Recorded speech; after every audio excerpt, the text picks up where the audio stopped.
me just get on this real quick.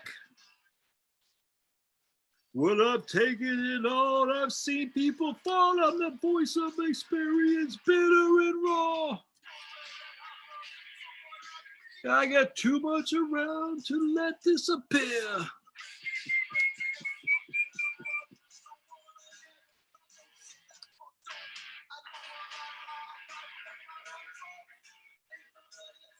Skunk Cowboys. All right, my friends, I'm going to be right back. I can go get some hot tea.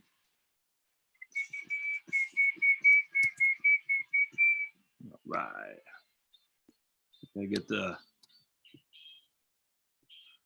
hold on, got to get the data from Maine. I got to get the comments.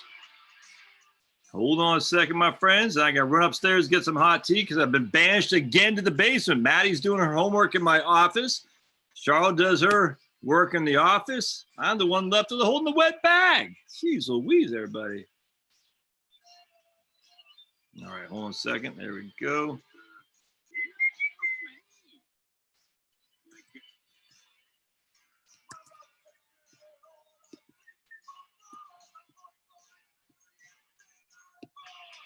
There we go. Cool. Good. Man, I got good news. You get stuck in the. All right, I'll be right back. I get some hot tea. Listen to some. Oh man, an old New York City hardcore band called Rest in Pieces. Oh man, one of the best bands of all time. They don't get enough credit for like the from New York City for the old hardcore scene. Rest in Pieces. Just they're two incredibly good albums.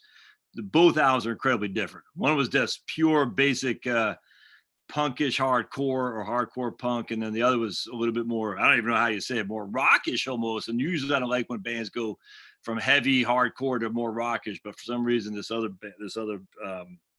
album, I just says since 1989, I think they did that, 88. It's always been one of my top albums of all time. All right, I'll be right back and go get some hot tea. Hang in there. We'll be right back.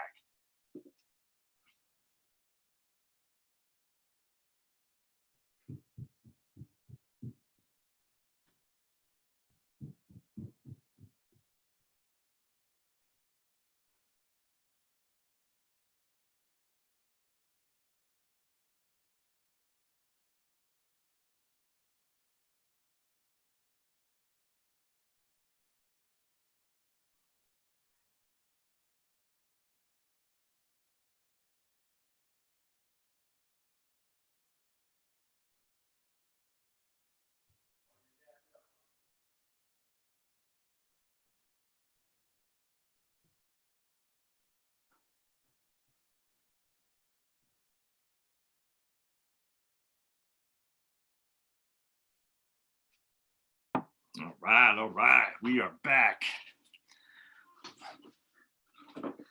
Man, we got good news to share with you guys, my friends. Good news to share.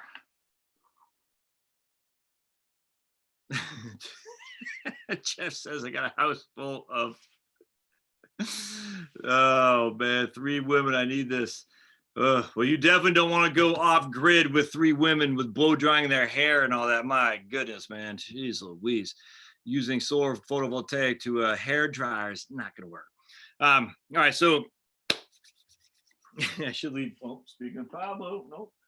All right, so I just got off the horn, my man. Let's just put it this way: it is my because I'm a well-renowned person of the mainstream media. Anyway, I got a guy who emails me on occasion, who's pretty well known. He has a pretty good insight in supply chain and whatnot. And I literally just got off the phone with him because he had emailed me earlier today. Said, "Hey man, you got a couple minutes to talk?" And he called me. It's fantastic. So a couple things. He was telling me that I think he said his brother or brother-in-law or something like that is let's just put it this way, is very he managed a big box store, like the whole supply chain for like his regional area of the box store. And he says the demand was so high that the warehouses, the trucks that would deliver the product that would go to the warehouse just essentially bypassed the warehouse, went straight to the store. And I know I'm butchering exactly what he said, but basically it's like, you think you got the supply, the warehouse, the retail shops, and he goes, he's in his multi decades of working in this big box store, that never happened before. So the truck wouldn't even get off, to the warehouse, it goes straight to the retail shop. That's how bad the supply chain had broken down. And then on top of that, he said what else did he say about the supply on the retail? He talked about that. He'd never seen that before. Then they started rationing. It's funny. I was at Lowe's today, and like the Kleenex was there, everything was there except for the toilet paper. And we both kind of chuckled at that. But he made a good point, good observation about the toilet paper. Because when you think about it, your kids are at school 8 hours a day. How many times they go in the bathroom? I don't know, but are they? Who knows? Let's just put it this way: they're not at home going to the bathroom for those 8 hours a day. Most people don't work from home, so they're at work, going to the bathroom. Who knows? If you know what I'm saying. But now they're all at home and they're all going to the bathroom at the same time, essentially. So they're going to be using a lot of toiletries. And he said that's one of the reasons why we're having this back up on the toilet paper. I said, that's a pretty good point, man. So anyway, I'd never thought about it like that, but that's one of the reasons why there's a run on toilet paper. But I think it's more than, I just think something happened to make people worried about toilet paper. I think I just is odd to me. But anyway, then he knows someone close, near to him, who works in Wuhan, China. And the guy had texted him a videotape of people back on the streets. Children playing in parks, people going down strolls down the city, downtown, whatever it was. And he said the bars are back open. And so, look, I don't trust the commies as far as I could kick them, but the evidence on the ground is that Wuhan is back and at least operating under some normal capacity under a communist state. And what this guy was saying, he goes, he had listened to Trumpster today, and Trumpster, I guess, is pushing back the startup from Easter to April 30th. And he said he thought that was a good decision. I actually agree with that too. He says, look, he says it took Wuhan 60 days, literally from start to end, from quarantine, lockdown to end, where now they're back and, everything is starting to kind of go back again in terms of the, the boots on the ground. And this guy also works the supply chain himself. He says he could see it, had bottomed out. Now it's leveling off. So it's no longer dropping. And that's just good stuff. It's good stuff across the board. He says, we're not out of the woods yet, but he says we're rounding the turn, if that makes sense. And you just got to hear some positive stuff. And you don't want to hear fake positive stuff, but you also want to hear freaking doom and gloom all the time either. You see what I'm saying? And I love hearing that. So he said, the kid or the guy, texting this video of people walking around the streets of Wuhan, the bars are back open and whatnot. And 60 days from, D-Day till, I guess, open back up. And he said with Trumpster, it probably won't be 60 days, like 45 days or something like that. And so that's good. That's all good news. And I appreciate my man telling me that because, at the end of the day, look, the world as I want it to be is not the world we're living in. We are living in quarantines. That's a fact. I don't like it, but guess what? I also don't like communism, and I don't like the New York Giants with David Tyree. And yet nothing I can do about any of them. They're there. So as much as I wish we weren't, it is what it is. So we deal with the world as it is, not to deal with the world as we wish. And so I'm very happy to hear these reports because it sounds to me like positive stuff is happening. Now, with that said, are we going to be in it's interesting too. It's, I was talking to another guy today, and I won't go deep in it. Oh, but this will be Wednesday night. We're going to do a live stream Wednesday night for everybody. My man Skip Ritchie, who's a disability attorney with Social Security stuff, and we're going to do a live stream so you can ask some questions. I get so many questions on disability. I don't know the first thing about it, but Skip and I were talking about various theories and conspiracy theories and whatnot. Is fun because Skip's a crazy guy just like me. But anyway, it was just fun. But anyway, so we're gonna have a live stream at 7:00 on Wednesday night with a talk about disability, because the issue is with a lady had emailed me the other day, and I report a little bit on, and I'm not gonna say who she is, but she's heavy in international travel. Let's just put it that way. And she'd been sick for a while, and her thought process that coronavirus has been around for probably since September, if October, if not September. A number of her colleagues at work have been sick greatly too, and she's in a world of hurt. And she doesn't have coronavirus, but she's not doing great.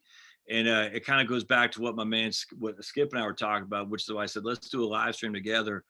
Because, the facts are, if she takes disability as opposed to early Social Security, disability will pay her her full retirement, her PIA essentially, whereas early Social Security retirement benefit won't. And so, and I'm just using her for an example. I don't know if this will be applicable to her or not. I don't know. But if you take Social Security early retirement, it is reduced by 30%. If you take disability and you get it, remember, it's got to be approved. It's not just rubber stamp. Well, you get your PIA. And then he said they use something called the ACE, the average 3 years. I haven't even looked into it. This is what I'm saying. I don't know anything about disability. He said, look up ACE. And I think what do you call it? Let's see. He said, look up ACE. I forgot what I can't remember what they call it, but it's average something. I can't remember what it's called. But anyway, Social Security Administration, the high is basically the high 3 for ACE or something like that. And I don't know anything about it. But anyway, it'll be interesting for you guys who are interested or into or wondering about disability to jump on board with Skip and ask your questions there too. So anyway, it's all good stuff. I'm pleasantly surprised. Not pleasantly surprised. I like hearing good stuff. Let's just put it that way. I think Trump pushing the open door. I thought it was a great thought process to have the resurrection of our economy on Easter, but it just I look at this. If he rushes it, look, he's already getting hammered. I don't know, I'm at Facebook anymore. My wife is, and she's saying these people on Facebook are just like, no matter what Trump does, he can't do it right. I mean, it's literally no matter what. It's funny because they're blaming Trump for banning China from coming here in January, saying it's racist, blah blah blah. Hug a Chinese guy in Italy. Trump's the evil, and then they're saying he didn't do enough, and now we got the mayor of New Orleans saying Trump should have told her to lock down Mardi Gras. I mean, it's like, it's nuts. The guy can't win. And so, but one thing he could do is if he pushed this a little bit too early, and then it turned out to be not a little bit, it wasn't ready to be opened back up come Easter. That's next week, by the way. That could lead to some people saying, "Ooh." So I think Trump made a smart choice, saying, this might be too early. Let's push this back." I think at the end of the day, the president's got to be a cheerleader, right? I mean, that's you got to cheer on the United States. That's Obama. That's Clinton, that's Bush. I mean, you gotta kick people in the butt and say, we're all together in this. Let's not get overwhelmed negative. The president's got to cheerlead, that's for sure. And inherently he's political, and so he's going to have to. But if you cheerlead too much and then it's fanciful, then people aren't going to take it seriously, because optimism is always punished if your optimism doesn't come to fruition. Negativity and doomsday scenarios never get punished. It's crazy to me. Doomsday scenarios never get punished. So no matter what happens, you can predict doom and gloom until your heart's content. You'll never be held accountable. But if you say we should open up on Easter and it turns out to be too soon, everyone's going to freaking think. It's crazy to me. So, all right, that's good stuff there. I'm stoked. So my man, who, if he's on here today, mucho gracias. That's what we say in Spanish. Oh, he was sharing me some examples of bad things happening. I'm not going to go into it, but he just, when people get frantic, bad things, two things happen when people get frantic. So people act in great behavior and people act in crappy behavior. Let's just put it this way. And this is the one thing I think a lot of people in the prepper community overlook, that when people get frantic, some people lose their minds. There's no other way around that. And all the generators, the spare gas that you have, all the food supplies you have, all your rifles and ammunition, a world full of insane people, you're going to be overwhelmed. I find that to be, gets overlooked in the prepper community, that you might be in your little area in your compound, but you're going to get overwhelmed, man. Because when frantic people are frantic, they act in stupid, they act in insane behavior. And he was just sharing some examples of what he has witnessed, or at least heard about in his community. Just, some people being stupid. There's no other way around that. And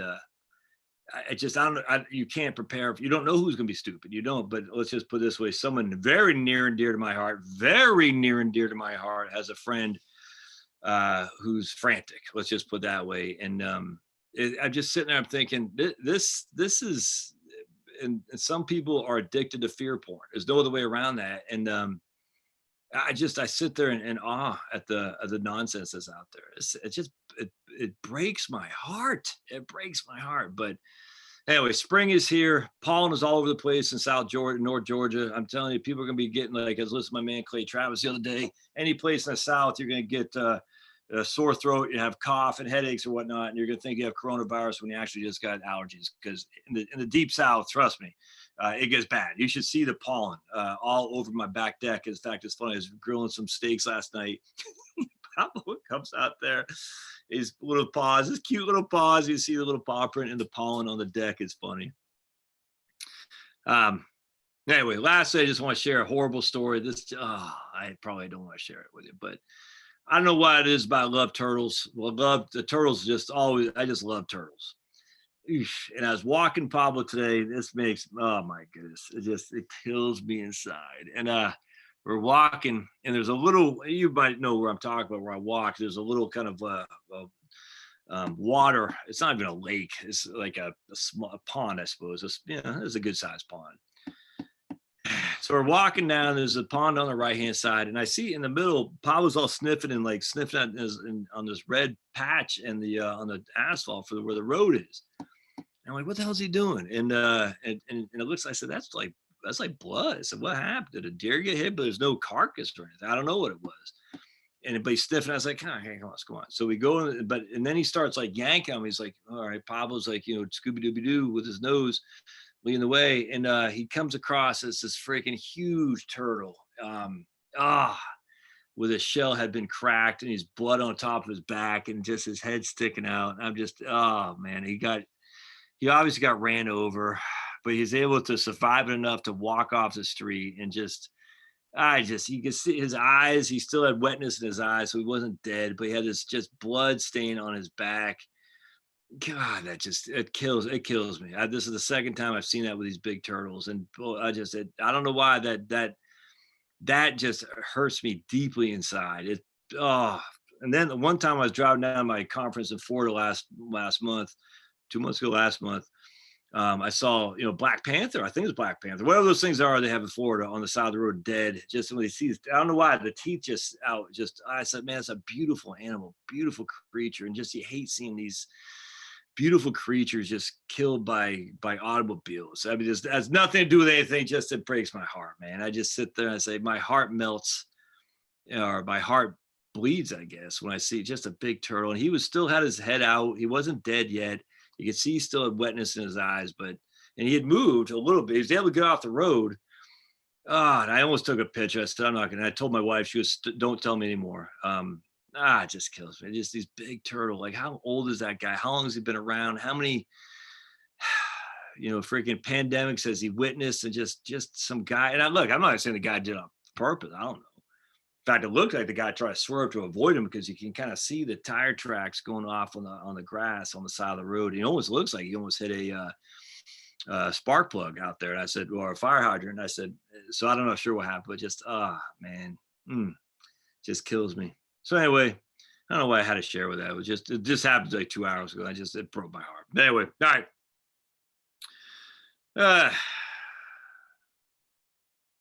All right, so let's get going here. I want to show, see what we got here real quick. Pushing 90 in Phoenix by the end of the week, says Kevin. Yeah, exactly. I only supplied the income, the basement from me. Get off my grass. Yeah, Trump just said the country will stay closed to April 30th. Troy said he just watched a YouTube video, Rich Man Poor Dan Guy on YouTube. He said, my 401k is stupid. I should have got rid of it a month ago. Stocks are a total loser. We're now entering depression. Yeah, that's okay. I don't like that rich guy, poor guy guy. I found him to be very what's the word I'm looking for? Ingenious, or no, not a straight shooter, to be perfectly honest with you. I never liked that guy. I thought just my experience now. You might have success with him, you might like him. I don't care. That's fine. I'm not bashing on you. Whoever likes that guy, he said he went to the military academy in New York State, and the implication, of course, is West Point. Well, it was West Point. He went to I think of Merchant Marine Academy, and I'm all in favor of Merchant Marines, but let's not confuse. When you say the military academy in New York State, everyone's going to think you mean West Point. And I just, that kind of, he might have been joking, but I didn't get, I mean, he literally said in one of his books, and that seemed kind of odd to me. But other things too, a few years ago, about, I guess going on 15 years ago, we had some friends when we lived in Virginia. They bought the guy's board game. They bought this guy's stuff hook, line, and sinker. And it was weird. It was cultish, to be perfectly honest with you. I was like, man, this is weird, man. I was kind of creeped me out, to be honest. It's kind of like when I first was introduced to Amway. This is back when I was still in the Army. It seemed cultish to me, the Amway stuff. And I know the guy who runs Amway or whoever, those are good Christian people, but that seemed kind of weird to me. I don't like that cultish stuff. In fact, my man Rob told me, he said today, he accused me on the video of being fearful of the majority. And I yes, guilty as charged. I'm incredibly fearful of the majority. Damn right I am. I mean, I'm incredibly fearful of cultish behavior, but the majority rules and that kind of stuff, it should scare anybody who just has any semblance of historical context, man. 50% plus one and you rule, and that is scary, scary stuff. It's scary stuff, man. And it's just the idea that the majority and all their wisdom, especially when sometimes majority is created just because, I mean, I don't want to go into it too much here, but how does the majority get created? Well, usually it's the most freaking, the loudest, the guy who comes across as the most knowing is the one who draws the most followers. And that guy's full of crap more often than not. But yet somehow, because he seems confident, he's the guy that people gravitate towards. And that's scary stuff to me. So anyway, that guy seemed cultish to me. I'm sure he's done wonderful things for some people, but to say the 401k is a loser, you should have got rid of it a month ago. Well, I just hate the hindsight. Like Louis Rukeyser, when I quoted last week in a video I did where I showed you the day after the crash or the week of the crash of 1987, he goes, with amazing prescient hindsight, all these prognosticators are saying what happened to cause the decline of October 1987. You get it, the prescient, or maybe it's a 2020 hindsight or something like that. I forgot. It was just, oh man, Louis Rukeyser, he's a man of all men, or he was.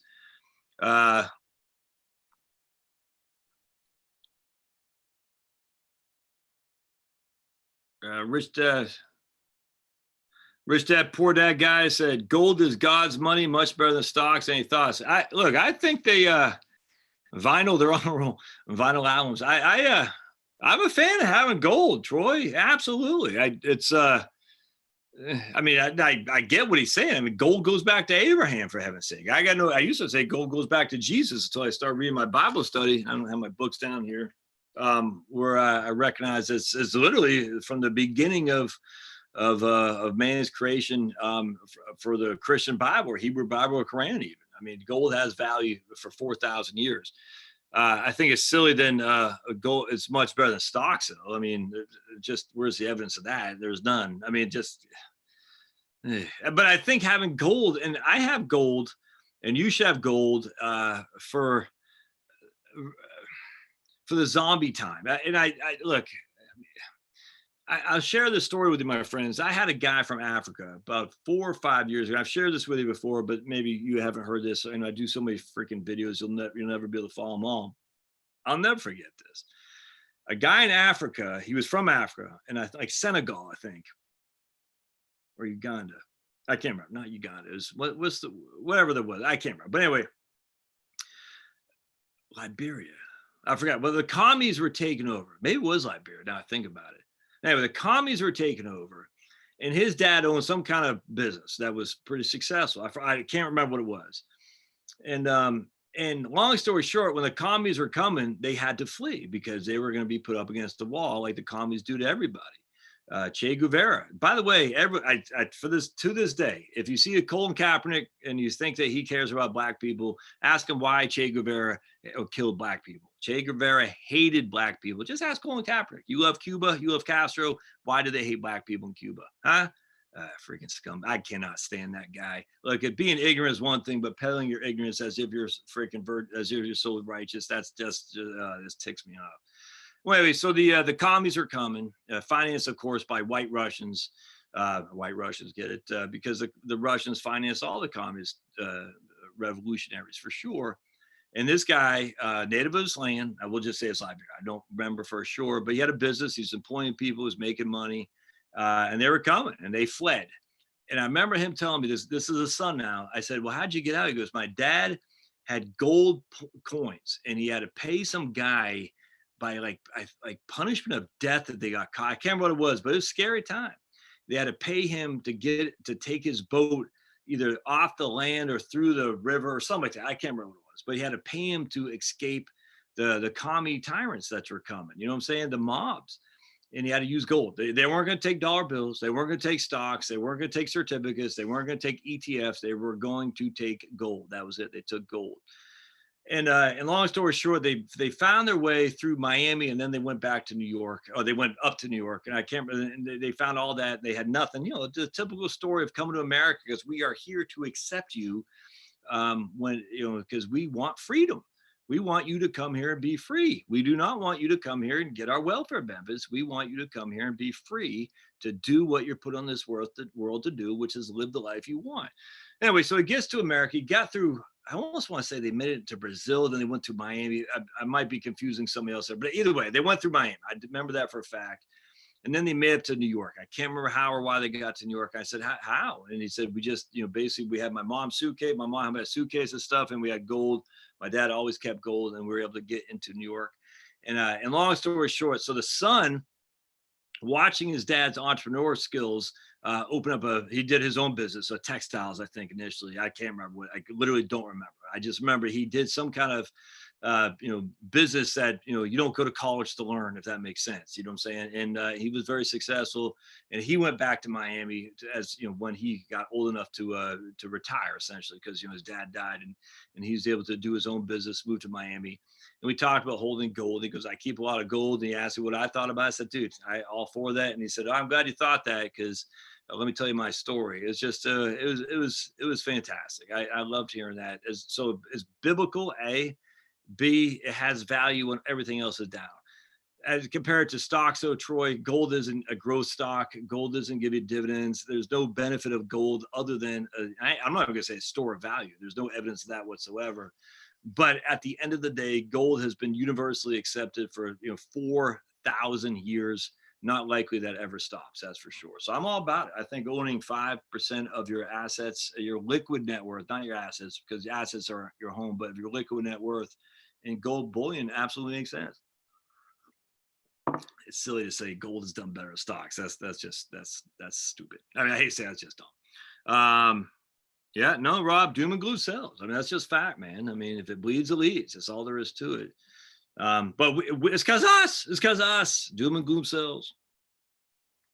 Pulverizer says, I went to the grocery and dollar stores and neither had any toilet paper, just a couple rolls of paper towels and a couple packages of napkins. Must be some napkins and towels.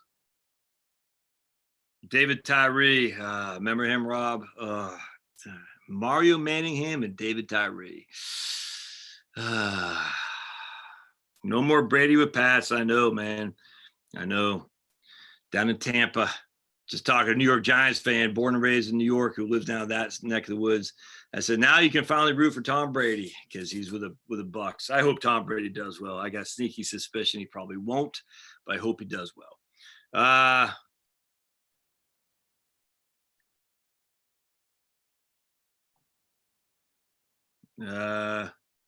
Ding dong, the witch is dead.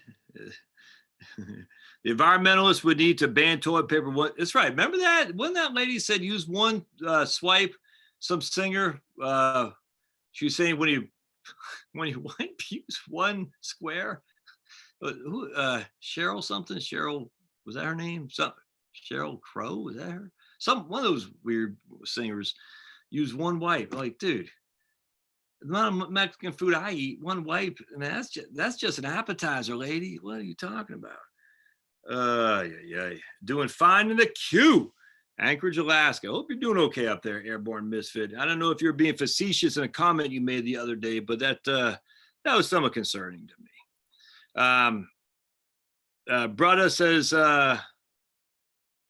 So two things. We have to wait until new infection rates go down. I think that's right. Vinyl Earthlink, my Connecticut man who's in Connecticut, in well, I'm not sure where, but we know the New York area right there, Connecticut, Manhattan, that whole area right around New York City is in a world of hurt. But yeah, I agree. Until we see some drops in infection rates, I completely agree. But at the end of the day, they're doing more and more tests, so inherently infection rates are going to go up because they're testing more. But again, I wish we didn't have to do this. I wish we did not, but here we are. Brother says, I'm thinking it'd be closer to Memorial Day. I don't, because after some point, it's the diminishing returns. That's what they call in economics. It's the law of diminishing returns. At some point, you just got to say, we're going to have to bite the bullet and just move on. Let's see here. All right. Mary says, I don't get why positive doesn't prevail. I hear all the time people saying, Mary, is because, if you're in the Serengeti and you're walking, through some trail and you hear the woods, the trees shaking, you think your first reaction is you better run because it could be a lion, even though it could just be a wind. But for self-preservation, you better run. That seems to be, I don't know. I just, all that stuff seems kind of trite to me. Like, I don't know. Like we've been, we're raised to be fearful, to protect ourselves. I mean, I think there's some truth to that, but it just, everyone seems to revert back to that. If you're walking through the Serengeti, it's kind of like the whole thing with what the caveman used to eat. You should eat what the caveman used to eat. I'm like, huh, why? Why would I want to eat what the caveman used to eat? The whole thing just seems odd to me. That, oh, well, Serengeti, you're walking through and you heard some some rustling in the tree line, you'd be like, oh my goodness, there's a lion, I better run, as opposed to thinking, well, maybe it's just a wind. We're not in the Serengeti. We're not in caveman times. I hate that stuff. The whole thing, then on top of that, think about it, human evolution too, if there is any. We think that I believe in microevolution. I do not believe in macroevolution. Oh my goodness, everyone's going to hate me now. I just told you. I don't believe in mandatory vaccines. I don't believe the climate science research is all settled. I also don't believe in macroevolution. Oh my God. People get really, really angry. And I also don't believe we should have shut down the whole country. Let's just put it that way. And I like the Boston Bruins, Boston Red Sox, New England Patriots. I do like them for sure. And when I lived in Maine, I liked the Boston Celtics. I did not like the Celtics. I liked the Lakers when I was growing up in the 80s. I liked the Lakers. Trust me. You want to be a minority. You like the Lakers in Maine in the 80s. Trust me. Anyway, so, but it seems to me if human evolution is such that there is such a thing as human evolution, how come the mind hasn't evolved to recognize that negativity, you shouldn't be so afraid of everything when everything else is positive? I don't get it. How come that part of the brain hasn't evolved? It just is weird. Yeah, I don't want to get a deep philosophical discussion about that because I do have some right capital stuff I want to show you here in just a second. The guns and ammo are for the frantic idiots. Look, I'm not saying don't have guns and ammo, brother. I'm not saying that. I'm just saying at the end of the day, the community is what's going to solve crisis. It's not you, not saying you specifically, but not your compound. It's going to be a community of like-minded people for sure. In fact, the University of Toronto, I think, I tell you, and this got way overlooked. I can't say I was surprised that I think it was University of Toronto did a study of the happiest places in Canada a few years back. And they found that the homogenous societies with like-minded people, in this case, who go to church without long commutes, are much happier than I don't know what the opposite of homogenous is, so diverse, I guess, societies with long commutes that are cramped on each other. It's very, very interesting. I did one of my probably, in my first 35 to 40 days of doing my YouTube channel, I read that research paper. It's very, very interesting. So you got more space, more room, right? It's a homogenous society. In this case, it was churchgoers, and they didn't have much of a commute, i.e. a smaller town was much happier than larger, diverse areas where they're packed on each other like sardines. Is very interesting. And I look, oh my goodness, but diversity we should celebrate diversity. Diversity in of itself is neither a virtue nor a vice. Diversity is not something to strive for because of diversity. Diversity is neither a good nor bad thing. It just is. You can make diversity horrible. You can make it's like a firearm or it's like an annuity. It's an inanimate object. Diversity in of itself has nothing going for it or against it. It just is. But are you interested in other people? Well, yeah. So other people, if Mary's from Connecticut, I'm from Maine. Mary's white, I'm white. Are we not diverse? Of course we're diverse. I mean, that's an interesting thing. But to say that's not diverse enough for these just real quick, I just got to say again real quick. University of Michigan spent over $7 million in payroll for their diversity inclusion staff. The head of that staff made $396,000 in one calendar year. $396,000. I sit there and say, they're bashing Trump, the stupid governor bashing Trump. I said, well, why did you spend $7 million on diversity and inclusion instead of getting ventilators? I can't wait till we turn this, after we get through the initial insanity of the negativity, we turn this to say, what the hell are we spending our money on? What the hell? Pardon my French. What the hell are we spending $396,000 on some clown in University of Michigan for a salary for diversity and inclusion? I cannot wait till we turn the bazookas on these education establishments and say, nope, not needed. You are out. Go back to the freaking unemployment line like everybody else had to do because of this coronavirus, and you're going to be the last to get employed because no one wants to hire your butt, man, because you bring nothing to the table. At least a waiter or a freaking waiter at your local bar brings something to the table in terms of personality. That angers me. I'm not going to lie to you. That makes me mad. All right. Tom says he hates reporters. President Trump, can you assure that everyone who needs a ventilator... Did someone actually ask that, Tom? Did a reporter actually ask, can you ensure that everyone who needs I'm saying that facetiously. It's a rhetorical question. Can you imagine President Trump? Is it racist to call it the Chinese virus? So offended. President Trump, can you ensure that everyone who needs a ventilator is going to get one? Can you imagine being the dumbass who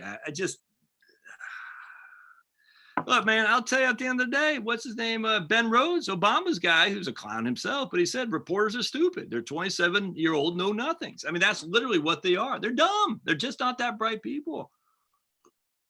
That's why I sit there and I despise the media, because we're being told by not very smart people what the world is like. And these guys are idiots. And I hate to say it, Walter Cronkite, idiot. What's his name? Whoever's out there, Tom Brokaw, idiot. Brian Williams, idiot. All of them dumb. They're dumb as nails. And yet, well, Walter Cronkite says the Tet Offensive was a failure. Friggin' scumbag. Oh, that's still to this day infuriating. All right. Jimmy says, plenty of ammo. Come get me and my stuff. No one's saying not to have it. I'm just saying at the end of the day, it's a community that solves problems. Not, you and your compound. I'm not saying don't do that. I'm just saying. All right, so let's keep going here.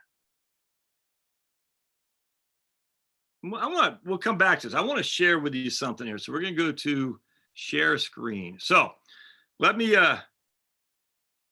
Rob said he should have got his haircut before the start. I got to get my wife to cut mine. Marie says she couldn't get my last video to play the 70-year-old who is still working. Huh.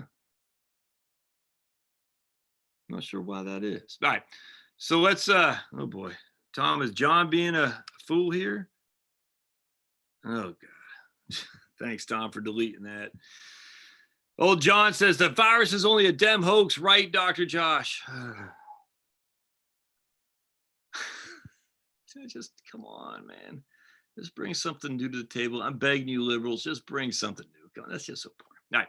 So I want to share something with you. We're going to go into Right Capital, and I am going to share my screen, and we're going to. All right. Hopefully you can see this here real quick. I want to wait. Spectator says he hasn't gone out except for a haircut in the mailbox in 1 year. So let's do. Kirk, don't listen to idiots. The panic of the virus is a hoax. Just a little bit. You can't listen to idiots. Idiots are going to idiot. We got to say idiots are going to idiot. That's our new saying. All right. What I want to show you here, cool, looks like we're on. I haven't done a video on this. I just kind of was messing around with this a little bit after I did this video on Charles Single, the 70-year-old guy that Marie just said she couldn't view the videos. I'm not sure what that's about. I have to look into that. But what we're going to do here, we're going to take $100,000 under the coronavirus stimulus package, and we're going to move that to it. And you can't convert it. I mean, you can't convert it in one fell swoop, but you can move it to a taxable account and pay the taxes over 3 years. Now, remember, this guy's over the age. Actually, you know what I could do? We can make this guy.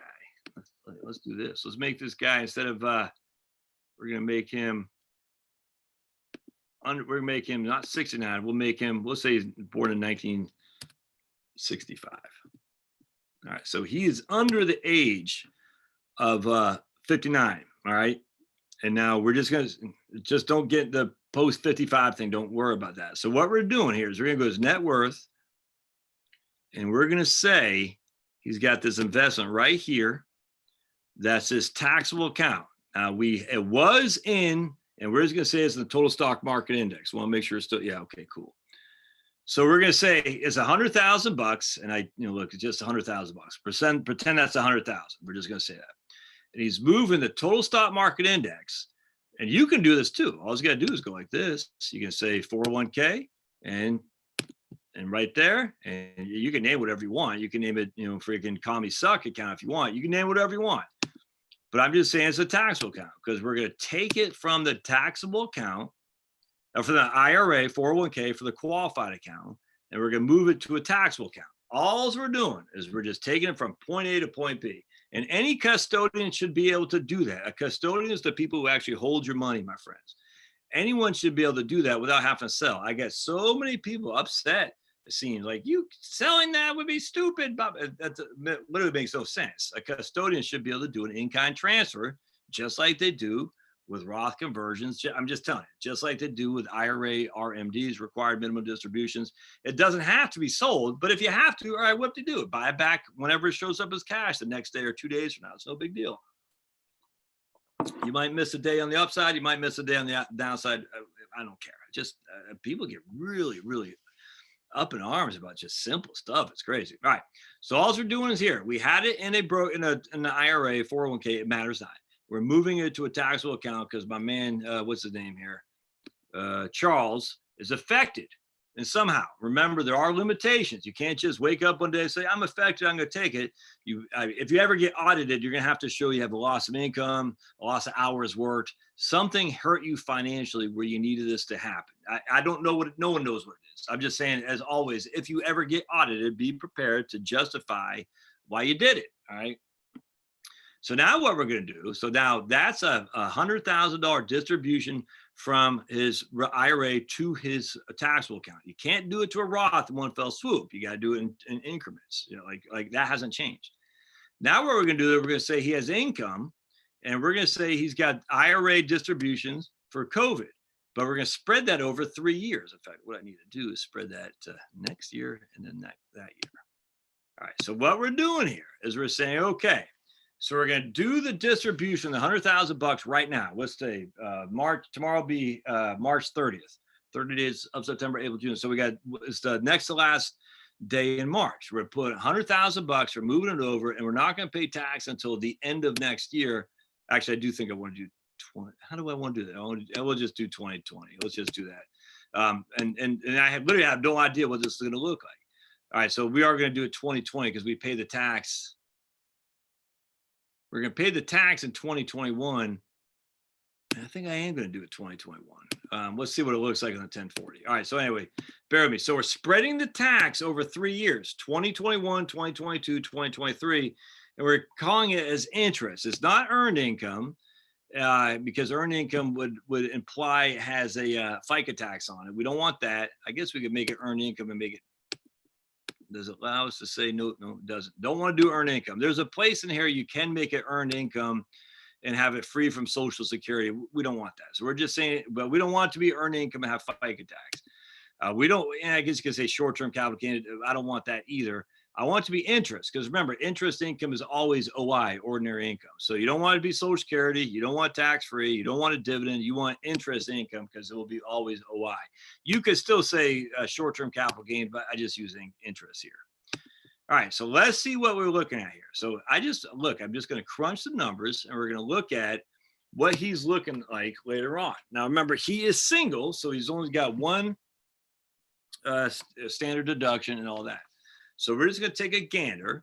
So 100% probability. It matters. Everything else is the same except for this one thing. Everything else is the same. So don't get caught up. And well, how about this? It doesn't matter. How about healthcare? I get that all the time. How about healthcare? We're not. It matters not. Everything is staying the same except for this one thing. And so when he dies at 93 years old, let me go get rid of this right here. Blank. We're going to make sure these are the same. Yeah, looks good. What's the difference between right there? All right, cool. So we're going to go to proposed plan. So at 69, he'll retire at 69.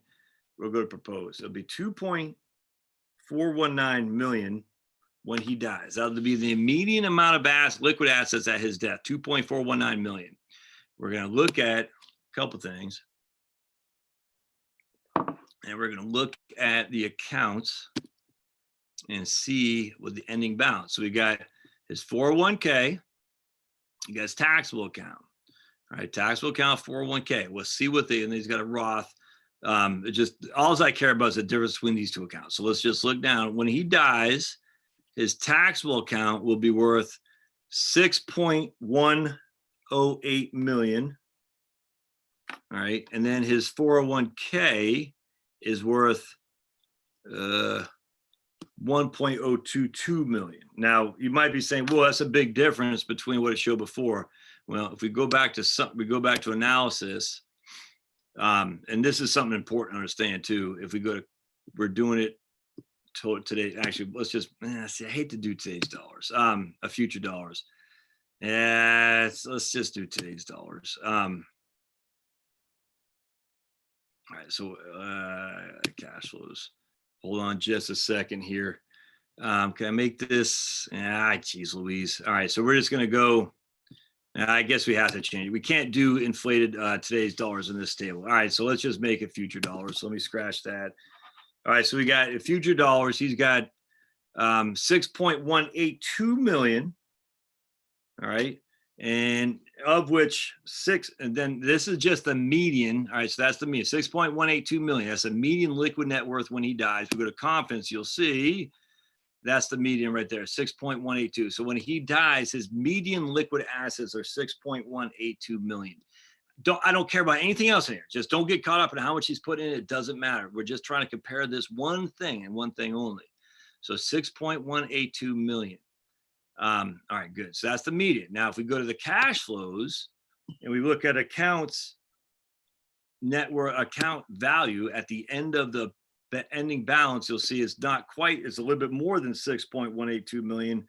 It's a 6.108 in a taxable account and 1.022 in a 401k, because this is a linear rate of return, with no standard deviations. Each and every year is getting this rate of return right here.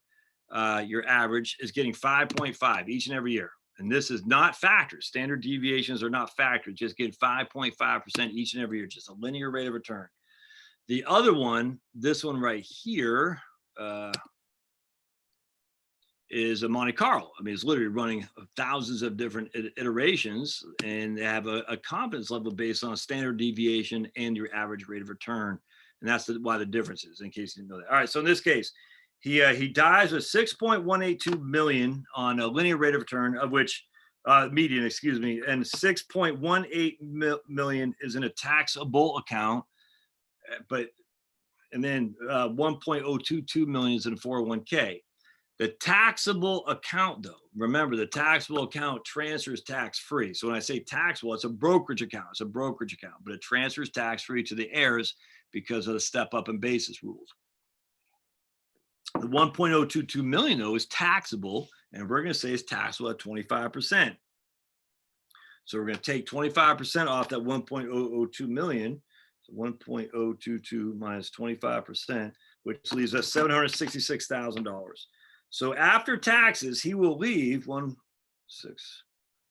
We got 766 plus $6.874 million of liquid. He'll leave $6.874 million of liquid assets after tax at his demise. You could divide that by 100. You could divide by 1,000. I don't care. It has nothing to do with the amount. It has to, with the net amount he's leaving. Nothing to do with that. It has to do with what is the result of taking a 55-year-old guy, pulling $100,000 from his IRA, putting it over to a brokerage account, having that brokerage account grow, and paying taxes over the course of 3 years. And especially while he's working, because don't forget, this guy is working. He's making $100,000 a year. Let's just take a look at 1040 here. Let's see here. So we're going to go to details. Yeah, so nothing for 2020 because he started paying the tax in 2020. Well, there you go. So here's his $30,000 of taxable interest. All right. There's his wages right there. There's $30,000 of taxable interest, his wages, because he's put a lot of his 401k. It literally doesn't matter, but just hear me out. So it's 73,000 plus his 33,000. So his AGI is 119 minus his one standard deduction. So it's $107,000 of taxable income, which means he has to pay 19,000 bucks on it because he's well into the 22% bracket, maybe even the 24. Off the top of my head, I don't know. That's pretty interesting to me. All right, so that's let's go real quick to this guy right here. We'll go to cash flows. Now, I haven't done this, so I'm looking at this for the first time myself. So you can see that is costing him. So normally he pays $21,000 in taxes because he's a single guy making $106,000 of income with this right here of rentals. And we, again, it matters not, but I'm just showing. In this case, it costs him $6,000, roughly $6,000 to $7,000 in taxes. So it's going to cost him 6, 6, and 7. What's that? 18, about $20,000 in taxes to move 100,000 over. That's interesting to me. All right, so now let's go and let's do this. We're going to say income. We're going to we're going to zero this out. Put 0 there because he's not going to do it. He's going to keep it in the 401k.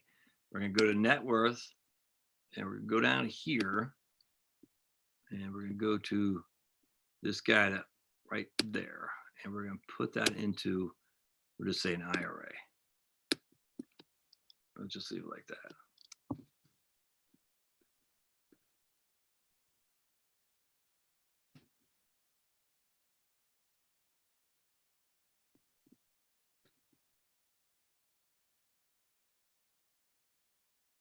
All right, let's see what we got here.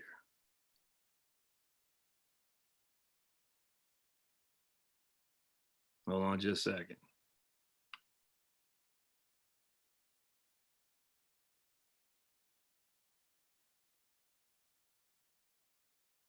All right.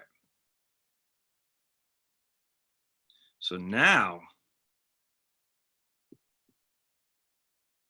5.8 million, 5.68 million versus 6.108 million.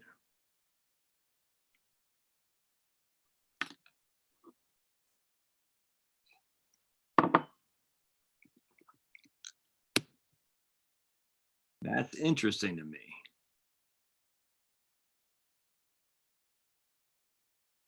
So here we got, I'll go to accounts. And here we're going to 5.37 million in taxable accounts and 1.01 million in 401k. That's a significant difference, man.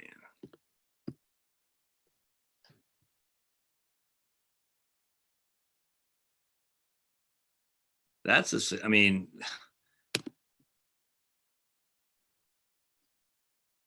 5.68 million versus six. That's $500,000. He's leaving 6.4 million.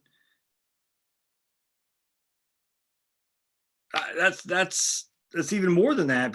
Anyway, I'll do a video specifically on this tomorrow, but that's, let's take let's go look in cash flows.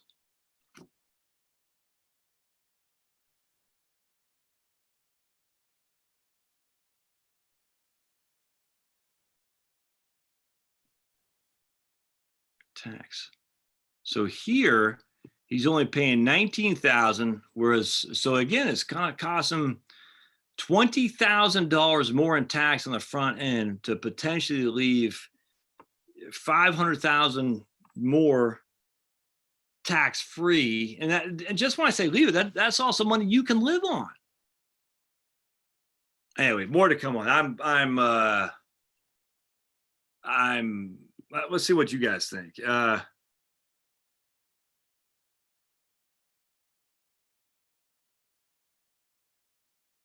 Any thoughts? I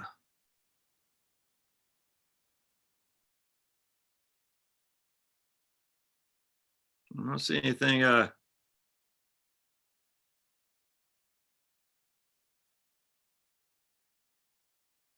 right, so that's, I don't know, my friend. That's let's look real quick. Let's look at 1040.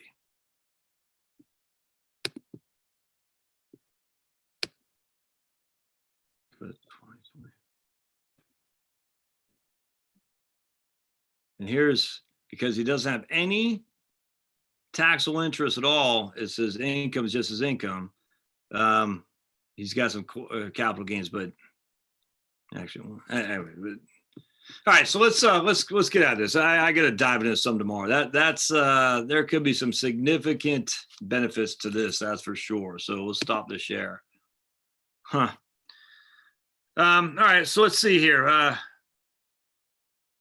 Hey, Tina. That there could be some significant benefits there, my friends. Some significant benefits there for sure.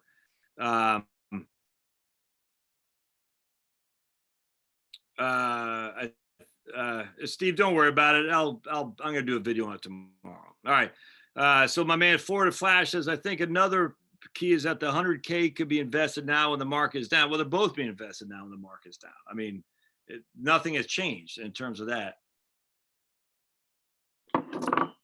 Nothing has changed. I mean, it's literally the only thing that's changed is that you pay 20,000 more in taxes in this scenario today over the next 3 years than you do because you're paying that out, and then that's it. Literally everything else is the same.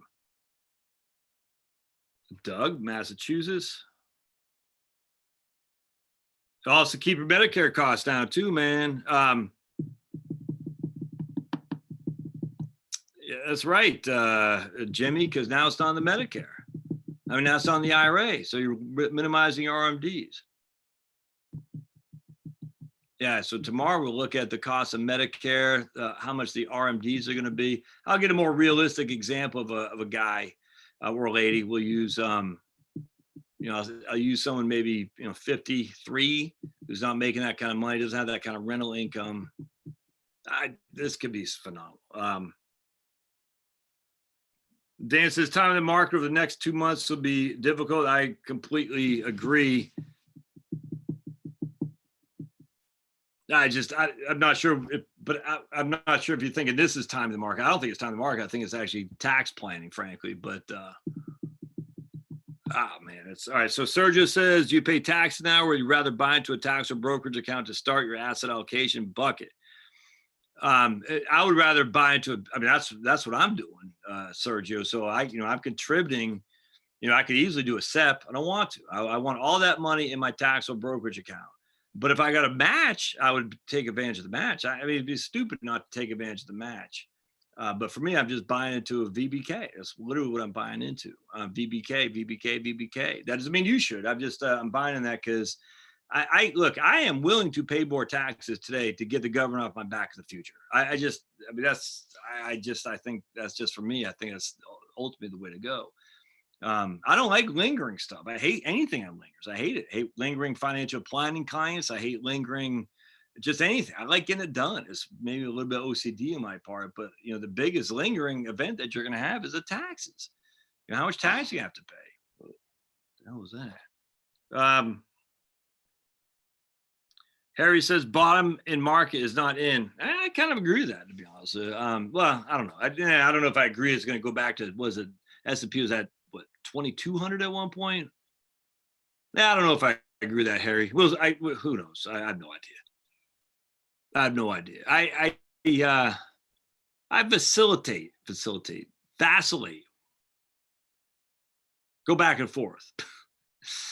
I go back and forth on this because I'm sitting there thinking, if we got the kind of earnings drop that is some of these guys are calling for, some of the guys are economists that I like enjoy immensely. Brian Westbury, for instance. But I don't know what's going to. I mean, it's already been priced in. Don't get me wrong. It's like when the unemployment numbers came out yesterday or Friday, that didn't do anything because that was already priced in. I don't know how you can price in a depression though. I don't know how you can do that. I mean, and I just later, let me just show you again. I'm going to look again. We're going to share. Go to here. We're going to go to the Great Depression. And we're going to see, I've shared this probably 4 times in the last week, but let's just share it again. This is the Great Depression. And we will show you historical returns. Returns going back to 19, right here, 1928 up 47.57. I think that's when Irving Fisher said the market is now peaked and it will never drop below that, along those lines. And then he was absolutely wrong. I mean, look at that, 9, 22, 44, 5. You got a good year, then it was up again. So 1, 2, 3, 4, 5, 6. 5 of those 6 years, it got skunked, man. Skunked. But then we had 47, 56, 54, 32. That's tough. That's tough right there. So how do you, I don't know how you price that in. I don't know. I don't know how you do that. But even that though, you still had 47, you still had 56, you had 54, you still had 32. I guess I could take we could take our quick calculator and just do a quick one. Let's say you had $100,000 in 1929, you're down 9.46%, down 22.72%, down 44.2%. You're at $39,000 by the end of 1931, down 5.81%. So you're at 36.7 at the end of 1932. You're up 0.5679. You're back up to 57.658. You're down 8.01%, and then you're up 1.5493. You're at 82,000, up 1.3255. So at the end of 1936, you're back up in positive numbers. You're at 108. You're at 108 here. So you went all the way down to $36,000 here, but you're up to 108 here. Then you fell another 32%, minus 32.11. You're back down to 73,000. And then the war kicks in, plus they're up to 86 times 1.0298. Up to 89, then you just got swamped. But anyway, be it as it may, I mean, the facts are right here, you're in the positive after that incredible decline. But then you also got to look at it like this. Look at inflation. So if you go to 1929, negative, you had deflation, inflation. So if you factor in your real return, factoring inflation, which is deflation, you're sitting a whole lot better than what the actual numbers show you. I don't think a lot of people recognize that. When you're factoring in inflation and you have a deflation, if you got, I mean, literally, let's just, for 1928, we'll just use that. The value of the dollar dropped by 1.72%.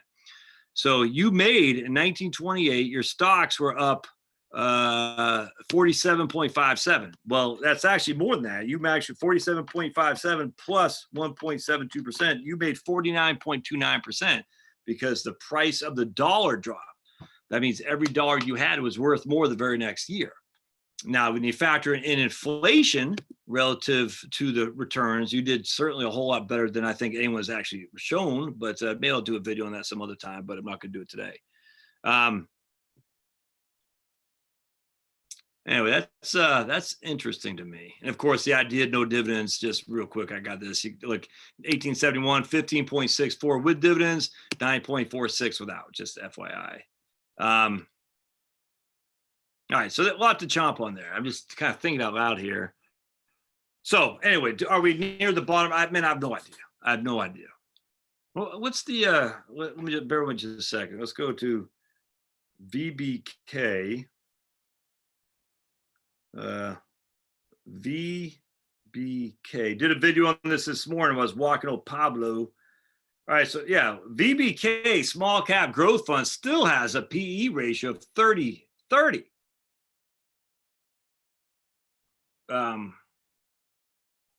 And that guy has fallen from 190 to, that's not fallen as much as I would have thought, 190 to 148. So that's fallen by 42.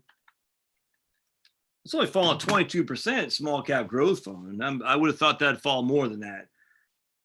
Have growth stocks actually done better in this down market than value stocks?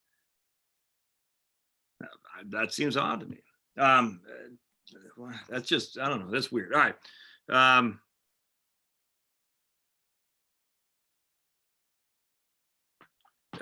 Does the July 15th new deadline include Roth contributions for 2019? You had to get your Roth contributions in by the end of the year. So I don't think that's changed. And I'm going from let's see.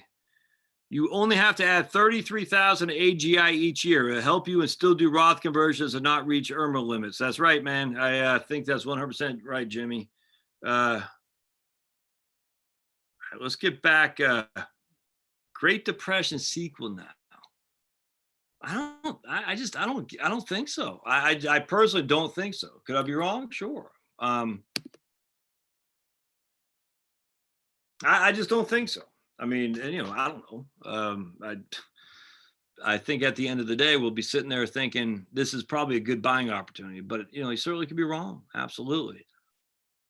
I mean, it's just uncharted waters, man. Guys and gals, we've never been here. What I was gonna, there's some, who was I gonna, people were out of work. I forgot who was. My wife was just sharing this with somebody with me. I forgot. It wasn't a good story. People losing their jobs again. She shared with me, by the way. I want to show you this. She shared me the video. Perspectives on the pandemic for the guy from Stanford, Dr. John Ioannidis. So this, my wife shared that with me. John, you might want to watch that.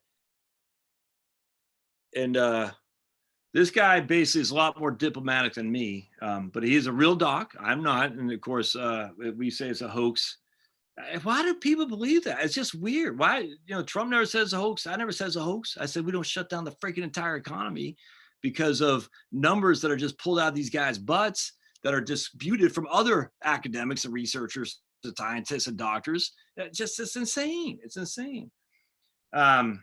Anyway, so then she shared this other article.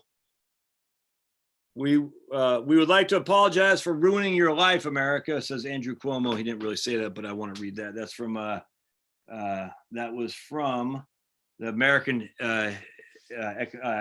Institute of Economic Research, AIER. I tell you, man, I think there's huge opportunity in this IRA distribution thing. I think there's huge. Maybe I'll just use myself for an example.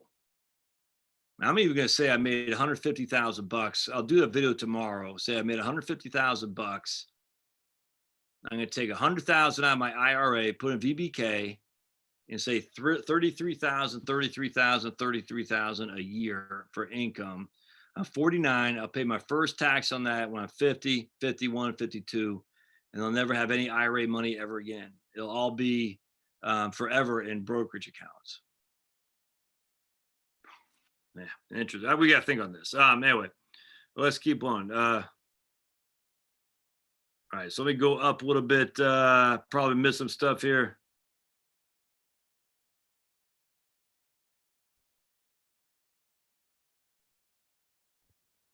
Harry, Harry, fear. You aren't selling when it's 33% down. When it's 30% down, I don't get why people aren't getting this. You're not having to do this, my friends.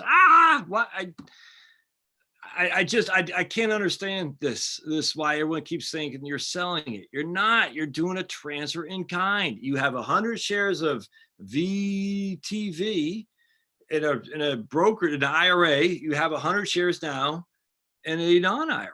It's just literally that simple. You're not, but even if you had to sell it, but say if your custodian doesn't have for some reason the capacity to do a transfer in kind, even if you had to sell it, you still just turn around, buy back up. Yeah, you missed a day or two. I literally don't understand. I just don't get it. I don't understand it. You don't have to sell if your custodian has any sense of freaking proportion here. It's easy to do. Transfers in kind happen all the time. What do you think happens at date of death sales? When you die and you leave it to your kid, they don't just liquidate everything. They give it as a transfer in kind. Please, my friends, think, please. I'm picking on you, Harry, and I don't take this wrong. Because I've heard this so many times, it just boggles my mind how frustrating this is. When you inherit an account from your grandma, it is not inherited as cash. It's inherited as the date of death valuations of whatever the holdings were at the date of death. Nothing gets sold. It just comes to your name. It comes from Grandma Jones to Harry. Literally, 100 shares of freaking IBM are now showing up in Harry's 100 shares of IBM. It's a transfer in kind. It's the most asinine thing it's not just you, Harry. It's not my man Fear. It's everyone. It says, why would you sell in order to pay tax? I'm like, you're not flipping selling it. You're not selling it. You're just transferring it from one account type. I don't get it. I literally don't understand how I can't make this any clearer, and yet people still don't get the concept. Hello, Vanguard. Yes, my mom just died. I need to transfer her accounts to me. Okay, well, we're going to send this thing for a settling of the estate. We're going to do all what they do. We call the survivor relations team when we're at USAA. And said, okay, Josh, your mom just died. She had 100 shares of IBM. We'll open an account for you and we'll transfer them over. It's literally that simple. That's it. It's the same thing here, except it's even easier because it's your money. It's your account. You're just changing in account titles. That's it. You're not selling anything. You're keeping the shares in kind. You're keeping it intact.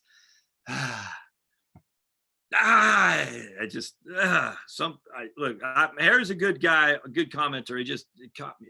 I can't take this. People, please recognize. Don't make this harder than it has to be. It's kind of like when I do these videos and people say, what about healthcare? I say, it's in there. It's like, it's weird. And Harry doesn't do this. I like it. I'm just picking on him because he's one that's facing my ire because I've heard this so many times, it boggles my mind. And Fear the Turtle. Come on, man. You live in a freaking Shenandoah Valley. No one in the Shenandoah Valley can't understand basic concepts here. I guess if you're in Augusta County, maybe. Just joking. We lived in Rockingham County. All right. So anyway, I was getting ready to say something. No, but healthcare. So I do a video. I say, okay, $5,000 a month is their expenditures. That's all inclusive, includes everything. And I'll get all these people, throwing arrows like that doesn't include healthcare. I'm like, dude, I said it's all inclusive of everything. Oh, we're just trying to keep it simple. So they say it costs them $5,000 a month to live on, all inclusive. All right, let's keep going up here. We're gonna go back a bunch of yeah. All right, there's my man Harry. That's what I'm talking about. He says chief diversity officers in New York City make $250,000 a year. Gary says growing up in Pittsburgh, he thought the Steelers won all the Super Bowls.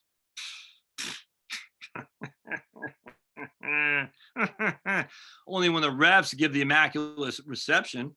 Freaking Franco Harris picked that up off the ground. You got to admit that, Gary. Franco Harris picked that up off the ground. I'm just joking. It doesn't look like he did. It looks like literally it was an immaculate reception. That was one of the insanest plays of all time for any sport in the history of mankind. no one had a more insane play than the Immaculate Reception. And it's actually funny because someone's digging on Franco Harris for shirking, because he's just kind of walking down the field when I think it was Jack Tatum hit Frenchie Fuqua. And he's like, yeah. And because of Franco Harris's laziness, the ball went to him. Everyone else was moving. If he would have been moving like everybody else does, he would not have been there to catch the ball. I thought that was pretty funny. That was what football is fun. The only thing that sucked about football back then is they played on the horrible AstroTurf. Horrible AstroTurf. All right, so let's see what we got here. All right.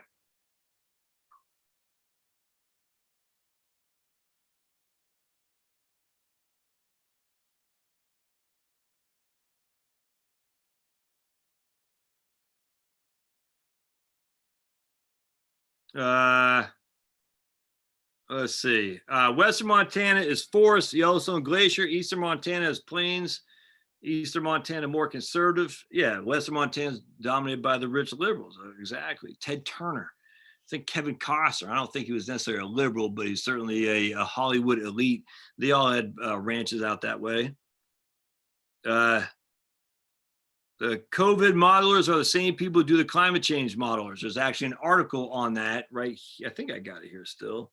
Yeah, my man Mike from Texas sent this to me. I'll share it with you here real quick. Right here from Issues and Insights. If COVID-19 models are unreliable, what does that say about the climate models? I was going to read this for a video. I'll do that later this week. That'll really get people stick to finance. Finance models are all the thing. The models should always be in doubt. Always doubt the models. Just a computer program. Junk in, junk out, my friends. All right.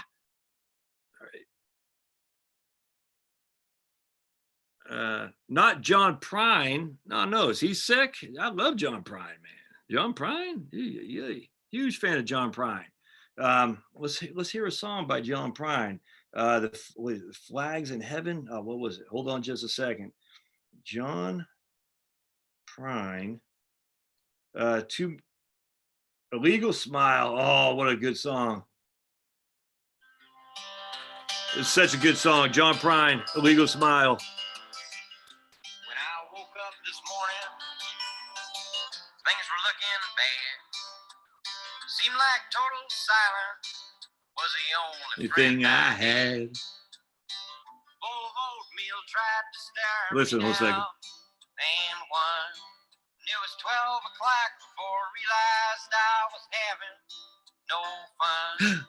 But fortunately, I have the key to escape reality. And you may see me tonight with an illegal smile. It don't cost very much, but it lasts a long while.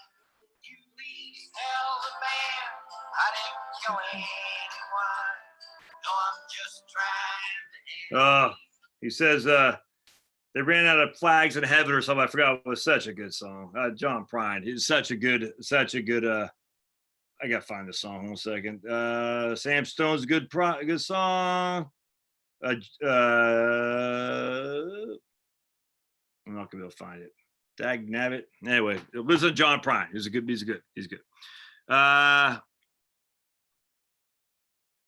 Vino said he was at the very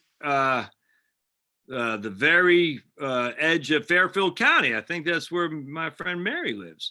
But he used to go to New York City every week. All right, what happens to pensions if companies go under? Well, there's something called a PBGC. If you think that's in good shape, I got some oceanfront property in Arizona to sell you. At some point, PBGC is going to need a big fat bailout because they're in a world of hurt. This is the whole thing about pensions, my friend. If you just listen to my man, Andrew Biggs from AEI, American Enterprise Institute, who used to be the #2 cat at Social Security Administration under George W. Bush. He shared with me a video where he told me about it from 1974 at NBC News, who showed you that the pensions were in a huge crisis back then. Huge crisis. There's a cluster fark of unseen proportions, and no one wanted the pensions anymore because they couldn't afford them. And that's why they went to the 401k. So now you get all these clowns that sitting there saying, we need to go back the way of the pensions. They're fakers, man. And I even asked Andrew, I said, these researchers have got to know it. Why do they persist on telling a lie that the pensions were the cat's meow? And he's a diplomatic guy. And he said, I don't know, but don't know. And I know he's sitting there thinking he can't believe it. I know why, because fear creates, because you can lead people when they're scared. If you can lead people when you're scared, you can freaking rook them for money, taxpayer dollars. All of a sudden, out of nowhere, the CDC gets this huge buckets of money, man, buckets of money on top of buckets of money, even though they're inept, spending hundreds of thousands of dollars on diversity programs, by the way, not trying to fight pandemics. Because they only in government, if you fail, you get more. Only in government, no other places like that. And it's, the reality is it is what it is. No other way around that. So what we would want to do as libertarian conservatives is say, we're going to realize the truth, the ugly truth for what it is. Let's minimize the damage that government can do by keeping their budgets as minimal as possible. But of course, what happens the minute something goes awry, they say, Trump tried to cut the CDC or Trump tried to cut the pandemic response team. No, he didn't. No, it's all lies. But you got to stop believing the liars. That's the thing. I don't like, I'm sitting there thinking people on my side, I'm like, what is it? You believe these models, but you don't believe those. I sit there and I say, why do you believe any of them? Without more evidence, and they say, because the scientists. I said, no, the scientists don't. I just showed you a guy from Stanford, we got a guy from Oxford, a guy from Cambridge, or ladies, guys, whatever, who say that's freaking bull crap. And they're scientists, they're doctors, epidemiologists, whatever they're called. They're not just me. I'm sitting there thinking they are saying these numbers are wrong. These guys are saying these numbers are right. So the models conflict, just like climate models. And yet somehow, if you don't believe what the fear mongers say, you're being contributing to the death. It's insanity. It's insanity. I literally don't understand it. All right. So anyway, if pensions go kaput, the PBGC will take over. But ask an airline pilot, Keith, if they got their just due when it came to the pensions. The answer is no. They didn't get their money that they were promised. They got, I think the max is $3,700. I don't know what it is today that they'll pay. So if they promise you a $6,000 a month pension, and your company goes kaput, the PBG will step in and give you a max. Again, I'm not exactly sure what it is in this year, but we'll just say it's less than $4,000. And of course, that is not trust me, PBGC is a hell of a lot more of a hurting unit than Social Security is, just be advised. All right. Dow futures are down almost 2%. RE3IRTH. Can't. Hey, Josh, let's tell my financial advisor to ditch his and get your financial software. I really liked it. Yeah, right on, man. In fact, he should sign on to Right Capital as an advisor, and he can get his own thing and share with all his clients. That's what he should do. Right on. My man Starlink comes in here. Exactly. Vinyl Earthlink, I agree. No one cares about 2% anymore. I kind of 2% is a nothing burger in this day and age. I completely agree with that. Starling says, well, I was at the grocery store. They wouldn't use my recycle bags. They went back to plastic. The more things stay the same, the more they change, or whatever. The more things change, the more they stay the same. That's music to my ears, because that whole recycling bag stuff, we've been talking about that for years. That's the germs all in those recycling bags, man, all in those recycling bags. Disposable bags are good for not spreading disease. I tell you, the one thing we can partake from all this, the lessons learned, the liberal utopia is full of chaos, pain, and disease. No other way around that. You got people packed in like sardines. You got mass transportation. You got you can't use disposable stuff. You got to use recycled crap. All that is a pandemic waiting to happen. Viruses love the liberal utopia. Never mind how ugly it is. I mean, my goodness, man, have some architecture skills, please, for the love of good night. Look at the FBI building. Will there be hyperinflation because of the recent stimulus, says Mad Hukolu? No, show me the evidence of where hyperinflation comes from government spending. Hyperinflation comes from socialism because socialism leads to scarcity. Scarcity is what causes hyperinflation. Now, will you get some inflation? We hope. We want some inflation. The drawback about freaking this is what people don't understand. This is my whole thing with Thomas Massey. He wanted it to be come to a vote. We can hold people accountable. I agree with that. I agree. So I'm a huge look. I love Thomas Massey. I do not like what Trump said. I look. Trump doesn't. He's not loyal to you if you happen to have an independent thought. I get that. The stake of the country is worth more than my feelings about Trump, though. That's all there is to it. But Thomas Massey, who I would vote for 2 seconds flat in 2024, he said, "I want people to be held accountable for this vote." And the rest of the chamber did not want to do that. And you're like, look, man, you got to get the money to people. Let's put the politics for, I mean, look, it sucks. But what are you going to do? You're going to take a stand on principle. You're going to get steamrolled. Just go along. At some point, you just got to go along with it, get it done. I mean, it sucks, man. But listen, you're a politician. Trump should not have called him out. That was dumb. That's the kind of stuff that ticks me off. He did that with Jeff Sessions, but I kind of understand with Jeff Sessions because Jeff Sessions is like, dude, what are you doing, man? I just, but to do it with Thomas Massey ticked me off, and that was the wrong answer. So look, I don't freaking sweat Trump when he doesn't need to be sweated.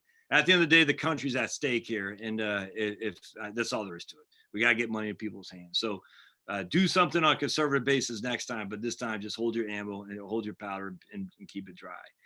But at the end of the day, no, there won't be hyperinflation because the issue is a depression we're going into. And I just got done reading again the Monetary History of the United States, the couple of chapters in Milton Friedman and Anna Schwartz's book, and we know exactly what happened to cause the Great Depression: a contraction of the money supply with the hugest tax increase. And I don't know if it still is to this day, but back then it's by far and away the largest tax increase ever, without question. A huge tax increase, which inherently takes money out of people's pockets, which means they're less inclined to spend.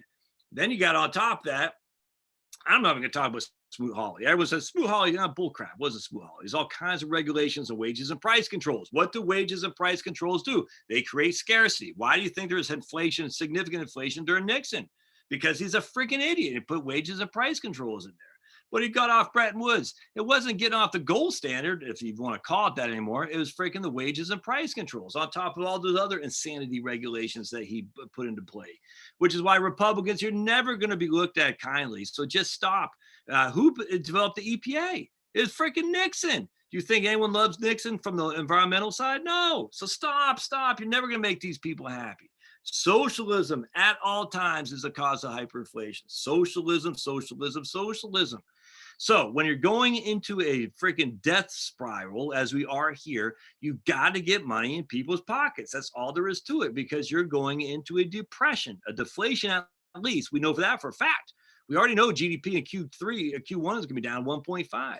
And Q2 is going to be 10 times worse, man. We're looking at probably a 20% decline in GDP. We've never seen that before. That's nuts. We have to get money in people's pockets so they can spend.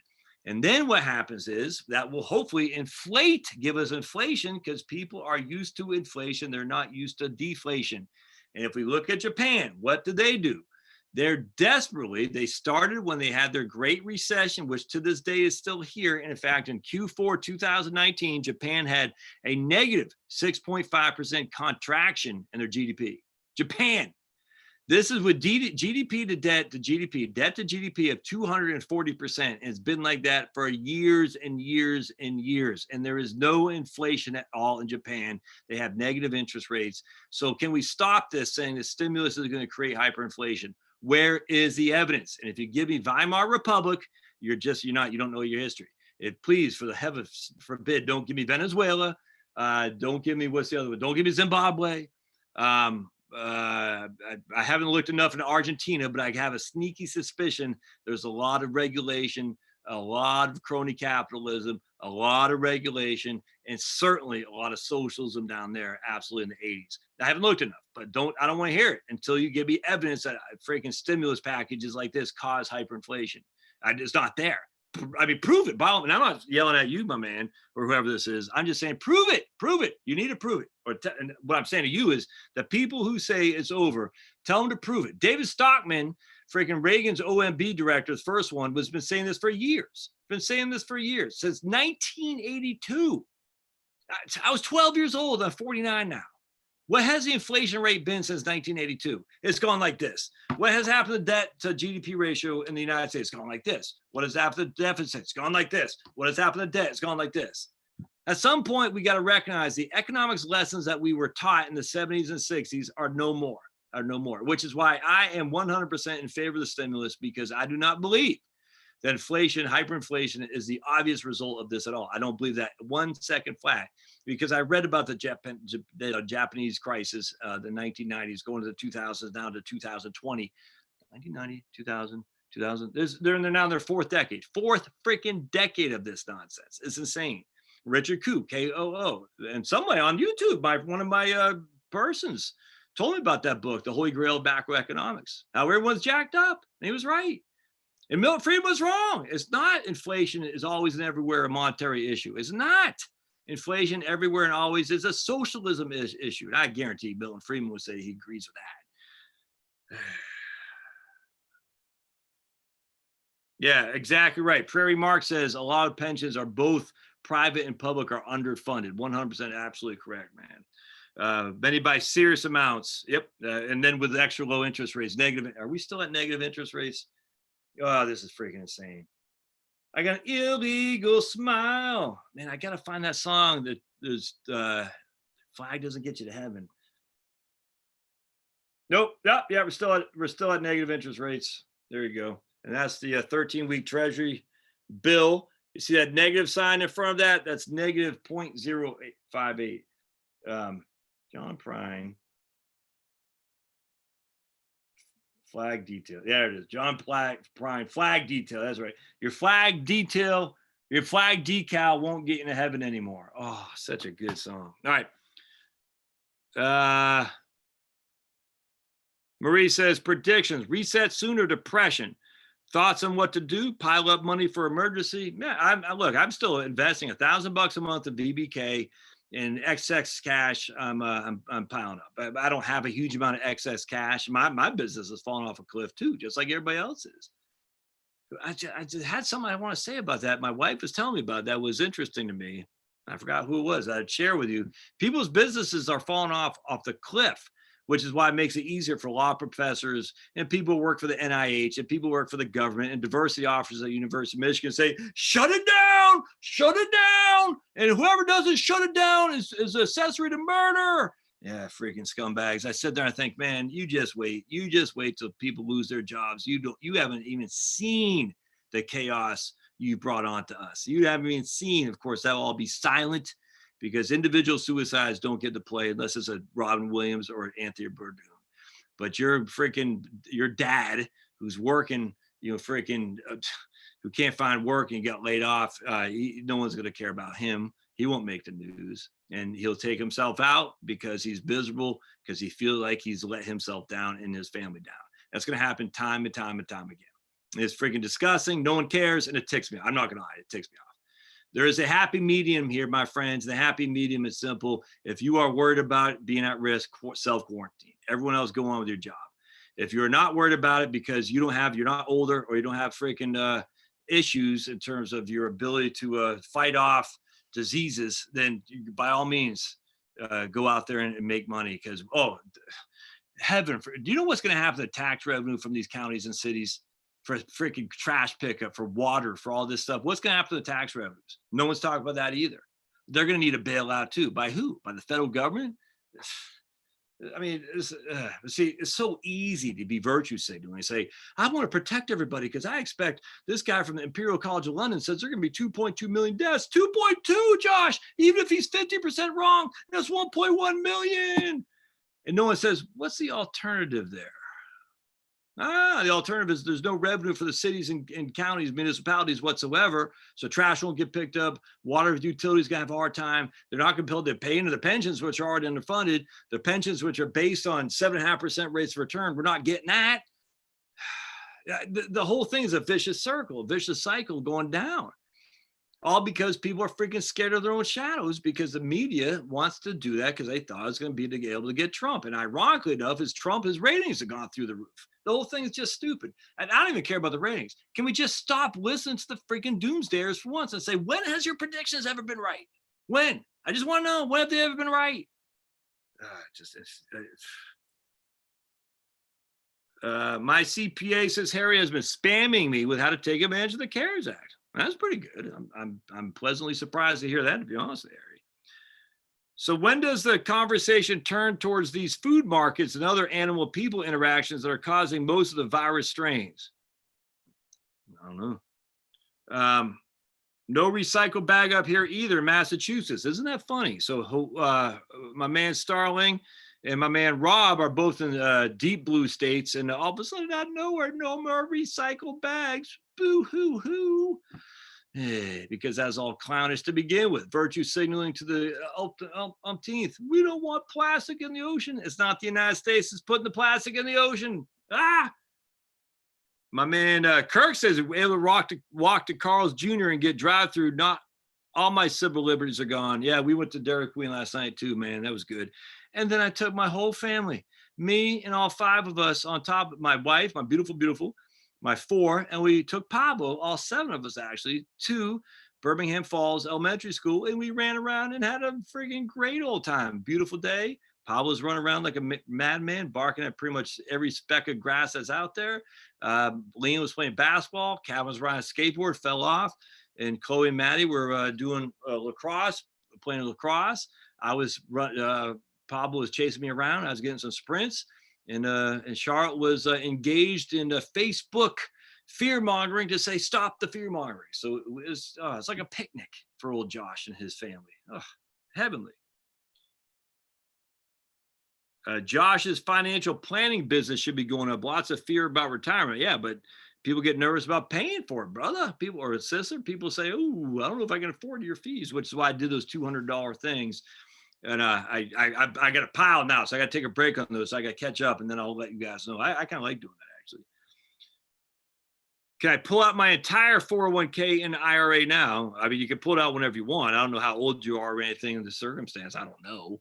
But the answer is, if you're not working, sure, you could. I'm not sure I'd do that because you get hammered tax-wise. But if you're going to take advantage of the COVID IRA distribution, remember, it's $100,000 as long as you are able to prove that you've been negatively impacted by the quarantine.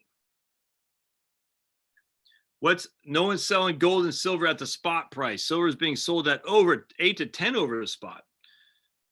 News has always been bad first, and the feel-good story in the last 66. Right on, man. That's so funny. How does withdrawing 100K? All right. So how does withdrawing 100K from IRA and spreading the tax over 3 years save me any money, says Vic? Or is it just gains from taxable account not being ordinary income? Well, I'll do the video on it tomorrow, but just think about it. If you have RMDs, which you're going to have, and it mixes in when your Social Security, and it mixes in when on top of that with your, it could be Medicare premium increases, like somebody said on here, I forgot who it was, but he said there could be my man Jimmy Paget. He said there could be increase in Medicare premiums. If you have that, you're going to pay more in income tax. Never mind leaving it to your spouse. Instead of leaving your spouse a very tax favorable asset of a brokerage account, you're leaving your spouse a non-tax favorable asset in terms of a IRA, a deferred account, which she no longer is married filing jointly. She is now a single taxpayer. I might need to do a freaking pamphlet on this. I didn't even think about that. I did with Charles. He's single, but if you're married, oh, dude, this is more to come. I tell you, don't get too caught up in thinking, how will this work, without at least being open to it. I get you are, but I'm telling you, like, my man Harry, Fear the Turtle, who are great participants here. And I feel like I was beating on them. I don't mean to, but just pay attention, but keep your eyes open, man, because there's opportunity here that we're going to work through together. I'm thinking out loud. I haven't explained it to myself yet, but I need to. And I'm going to do videos on that this week because I think it's smoking deal.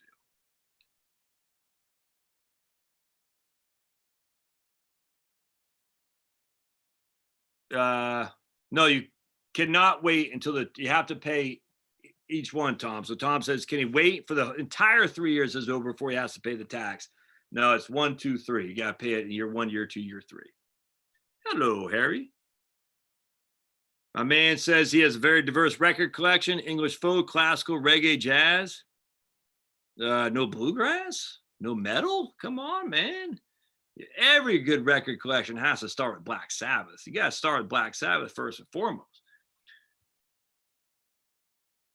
I'm wondering if I would share a good investment for my family using stimulus check. Man,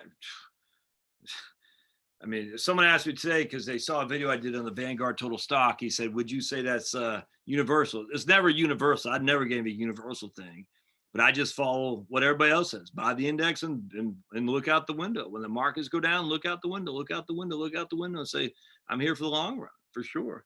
Buy the entire total stock index. Recognize that it can go down, it can go up. If you look historically, the gains have been permanent, the declines have been temporary. Gains are permanent, declines temporary. Gains permanent, declines temporary. Will that continue? I have no clue. No clue. Do I think America's best days are behind it? Not in the least. And on top of that, you really, not just you, Troy, but do people actually think the companies we frequent on a regular basis are not going to be back to making profits? In fact, someone on here the other day said about Walmart. She was very worried about Walmart. And I said, Walmart wasn't down that much. I don't even know what Walmart is here. Walmart's down. Well, Walmart is, Walmart fell from one sec.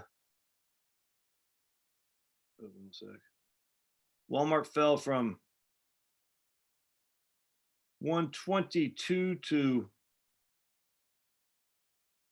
109. So Walmart fell, $13 a share from 122. I mean, that's nothing. That's a nothing burger. That's a nothing burger.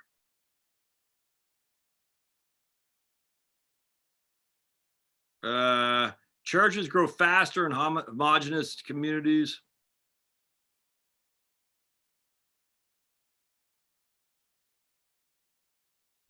Are we in a paradigm shift to a weird MMT world? I kind of think I think we've always been, we just never called it that.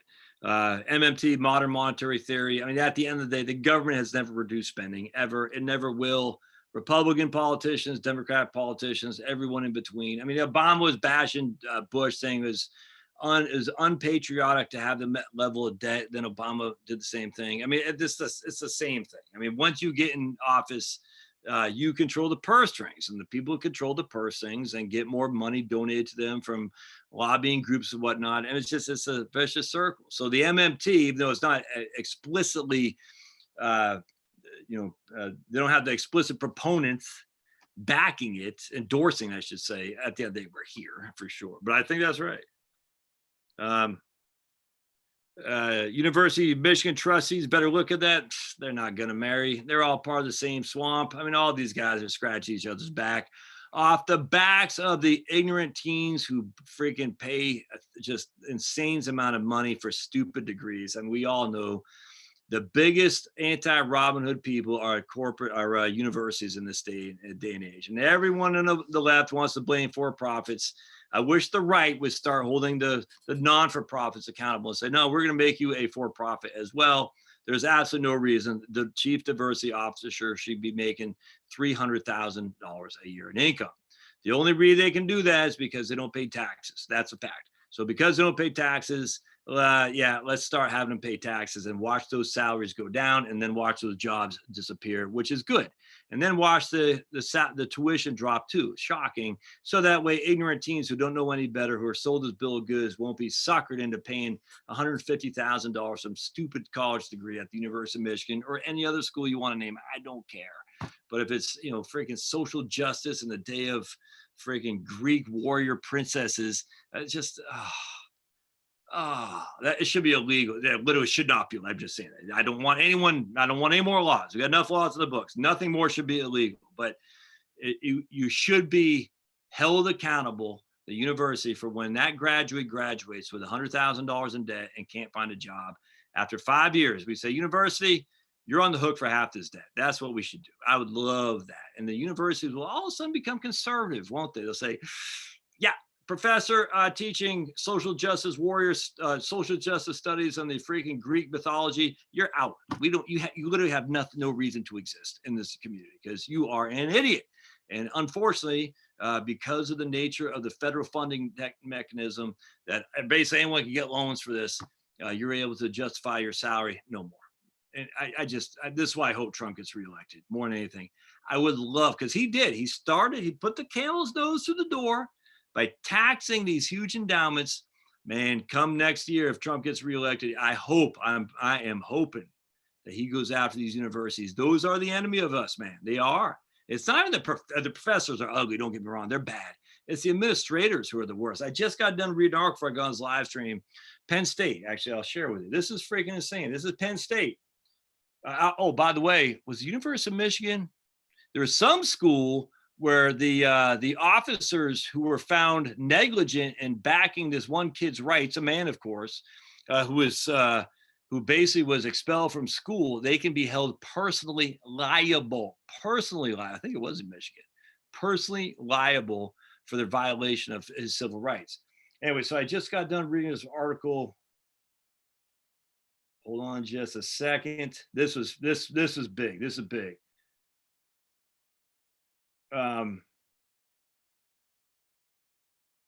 Hold on.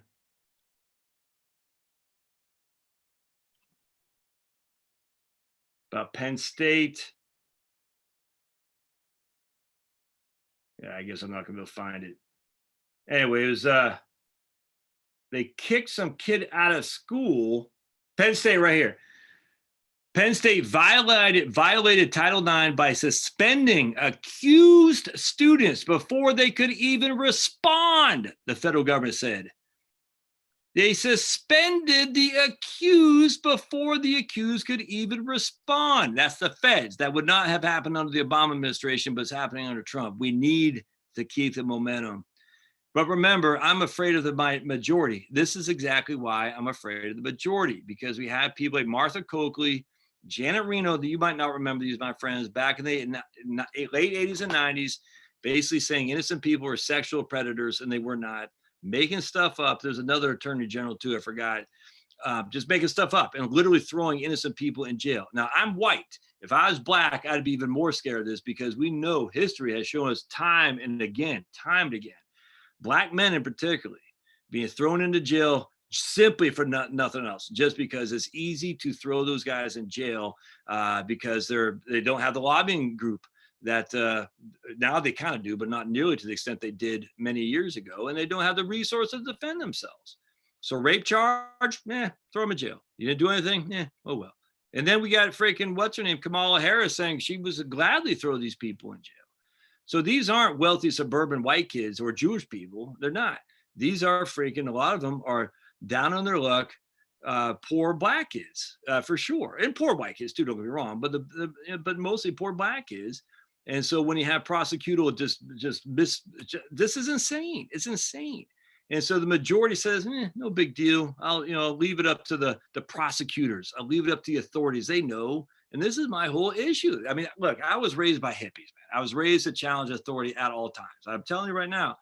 So for those of you who come from a different background, I can see where you might say, I don't trust authorities as far as I can kick them. And you shouldn't. Authorities should always be looked at doubtful, because they are the ones that control. And if you just cede authority to them, you don't think they're going to take advantage of it? They're going to at all times. And so the majority is even scarier, because not only are the authorities in control, but the majority of the populace, and we know for a fact the media controls the thought process of the most Americans now with just headline propaganda. Don't cede your rights to the majority. That's freaking scary. That's groupthink. You don't have to be paranoid to think like that. Just common sense. And I'm not talking to you, Mary. I'm just saying.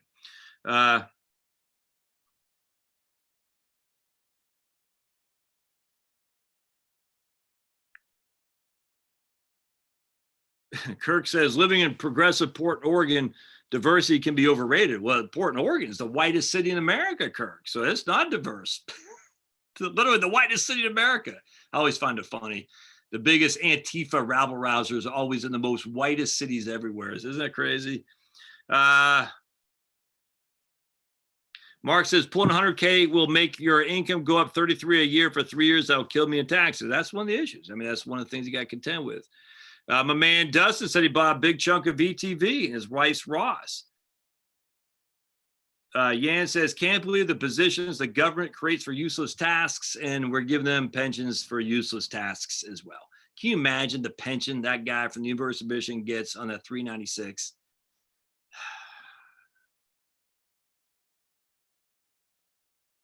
No, the diversity officer job, 100K a year, that guy's making 396. 396. All right.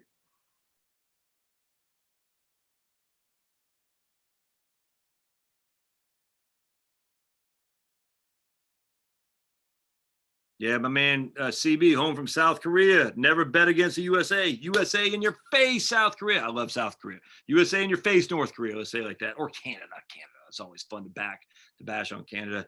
Justin Trudeau. Did you hear old Justin? How he had given the Chinese all kinds of ventilators or some kind of medical device. He just gave it to them. So here you go, China. And then it turns out they needed them.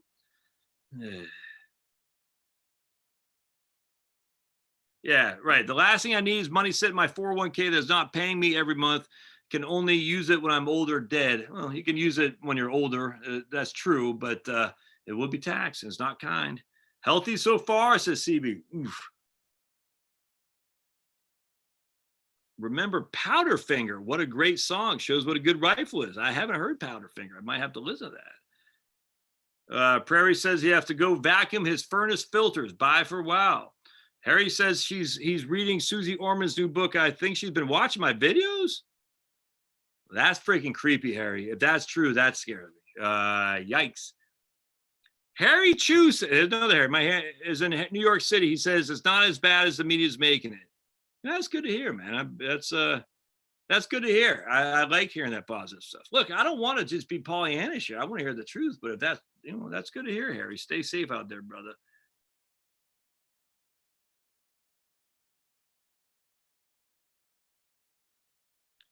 Should we wait to do this 100K allowance in the new bill or do Roth conversions or try them both? Gary, I don't know. That's a good question. I just don't know. That's a good question. I have to look deeper into that. Roth IRAs are always better than taxable accounts. Taxable accounts are always better than deferred accounts, other than the amount of money you get in deferred accounts and if you're in a high tax bracket. So Roth IRAs are always unequivocally better than taxable accounts. Taxable accounts are always better than deferred accounts with lots of caveats, if that makes sense. So what you're saying is, should you do the Roth conversions in lieu or as instead of doing in lieu of doing the I'd probably do the Roth. I don't know. I got to think on that because I'm kind of in the same boat. I don't know. I have to think on that. Mark, University of Pennsylvania says 10 more weeks.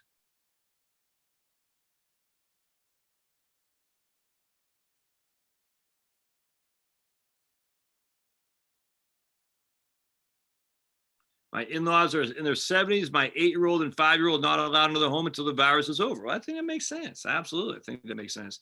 Did you hear the Washington Post reporter who called the parents of the attorney in San Diego? This guy seems like a fool, but you have a right to be a fool, man. And the Washington Post reporter called his parents, called his mom. He said, I saw this on, I think it was Tim Pool's thing. And they said, yeah, we agree with them. We agree with our kids. So shut the hell up. I thought that was funny. Harry says he thinks he caught it in January and survived. He's not worried. Oh, Florida Flash says for the CARE Act. Oh, are there income limits to move the 100K? I didn't hear anything about income limits, man. And I didn't hear anything about married filing jointly to 200. I just heard 100K. We didn't hear income limits. More to come on that, man. More to come on that. We will see. I haven't. I mean, I did a sat on a webinar on that on the other day from the Kitces podcast, which was good. But he didn't say Jeff Levine, who I follow religiously. He didn't say anything about income limits, and I don't recall him saying anything about married filing jointly having more than 100K. I just don't recall that. But yeah, I agree.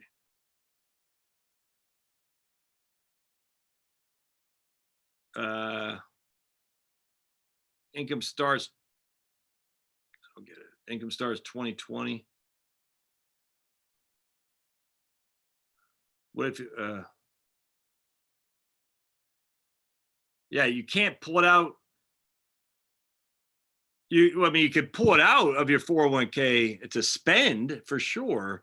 You know, because you got to show that you had an income.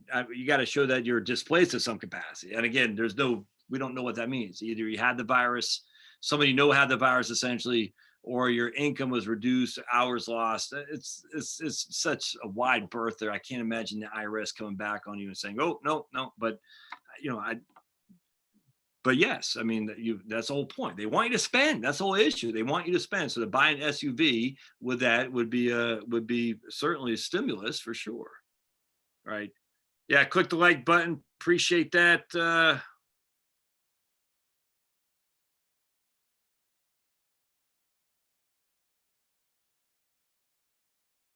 Ooh, cap gain tax holiday. Ooh, that'd be sweet.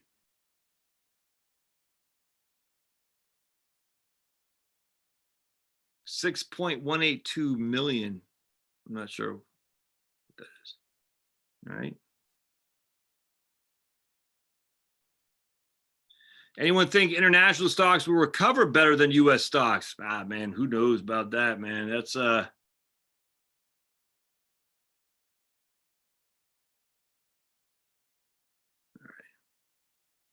right. This looks like thanks, Ray. Jay, start self-promoting like Danielle and Devin do. Tell people repeatedly to subscribe and hit the notification bell. Got to know when you're live streaming. I live stream every Sunday at 7 p.m. Eastern time, just FYI, every Sunday.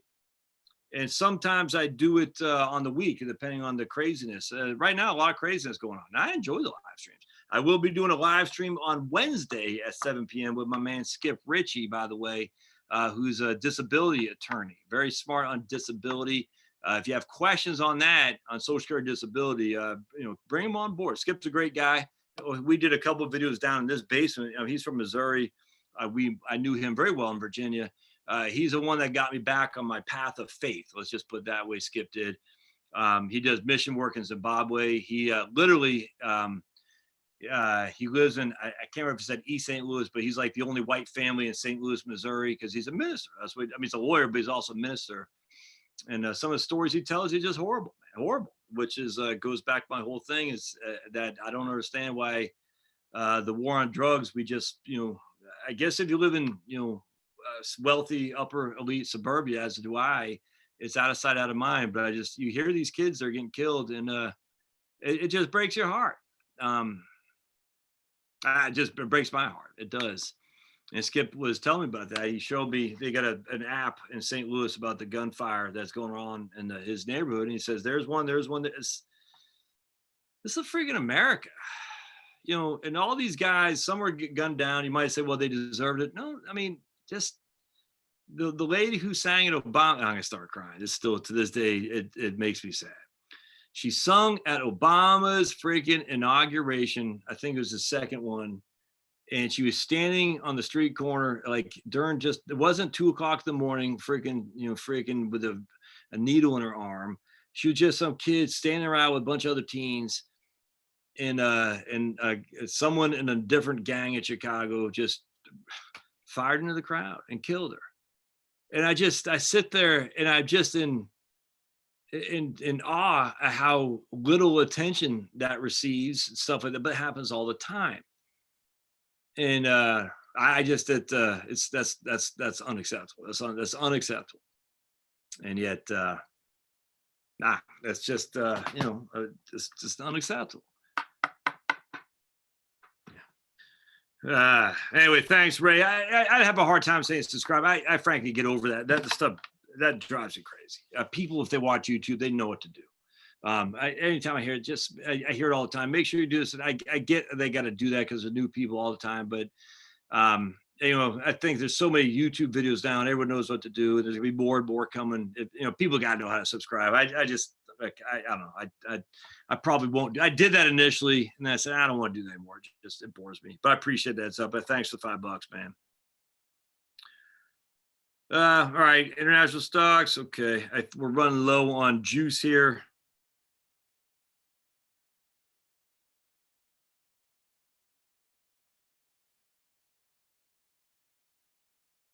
I saw someone say, "Hey, Josh, in light of the,"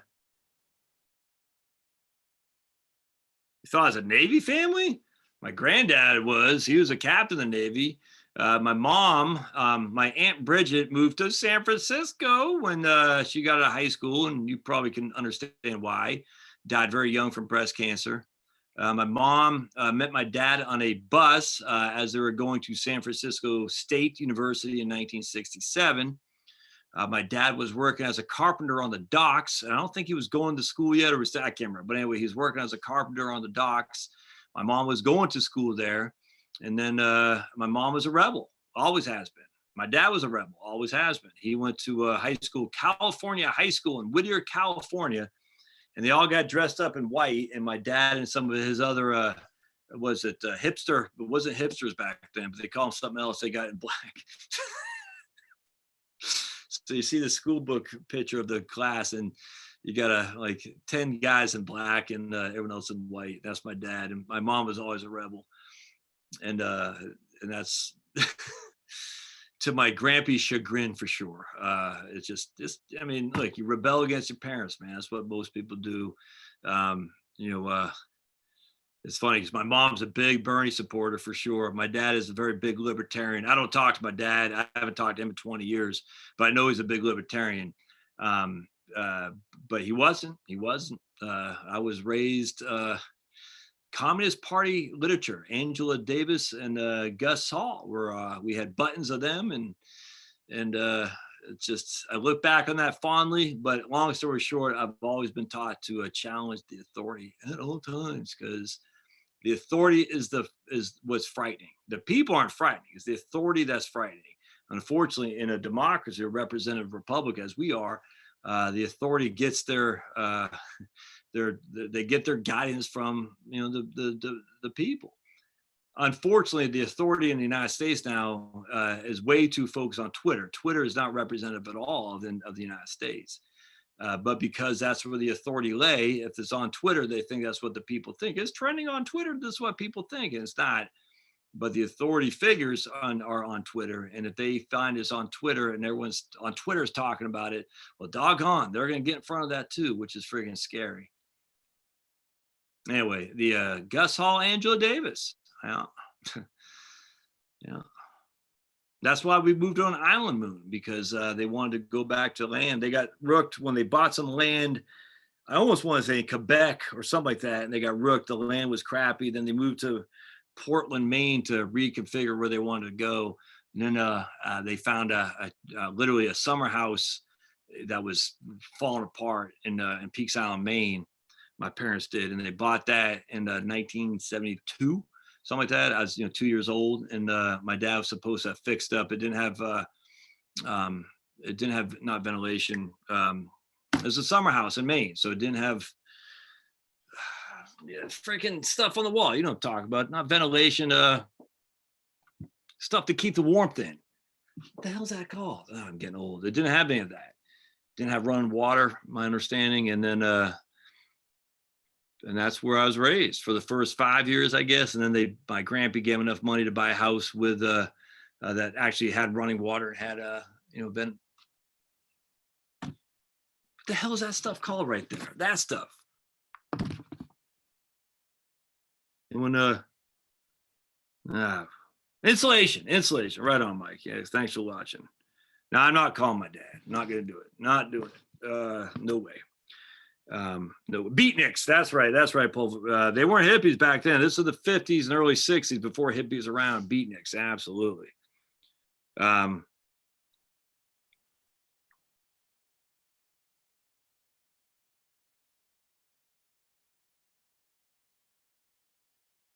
Spend now or wait until end of April when the USA is open for your stimulus check. Spend that sucker now. Don't wait till it's open. Spend it. People need it.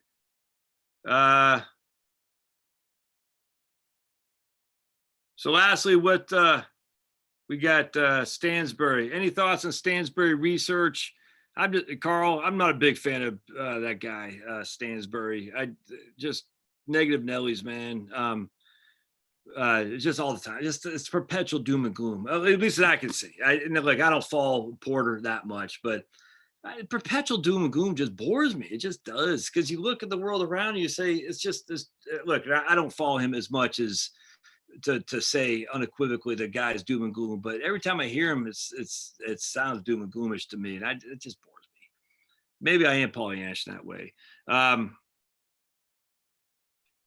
So what? My mom didn't graduate from California high school. She graduated from Washington and Lee in Arlington, Virginia, if memory serves. My dad graduated. He was born in 47. So 18 from 47 was at 65, I guess.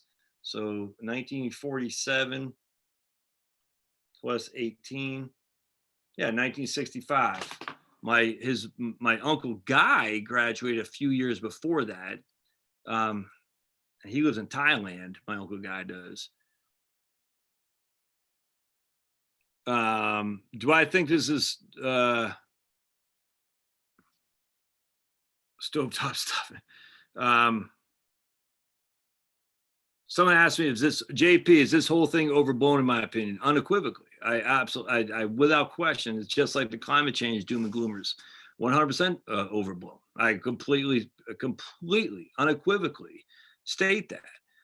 And the reason is because we have no clue, and we're basing on models that are just, I've already been shown inconsistent, and they're just based on one guy's projections, man.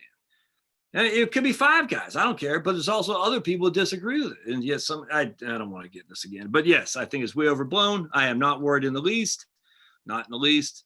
I don't think what's way overblown is the amount of devastation the economy is going to cause to individuals and families. And people say, well, I just, no one seems to care about that. And other than Trump, everyone's like, just shut it down, Trump, shut it down. If you don't do it, the death's on your hands. I get people saying to me about that to me. And I just, I just share a story with you. I had this guy, and he told me when he was making money, he was he was working for a contractor. So basically he was like like a big wig at he wasn't a general contractor, but construction supply company. I forgot what it was, in Tennessee. And he had wife had MS, and he had two kids, and they were living fancy schmancy, probably living more than they should have been.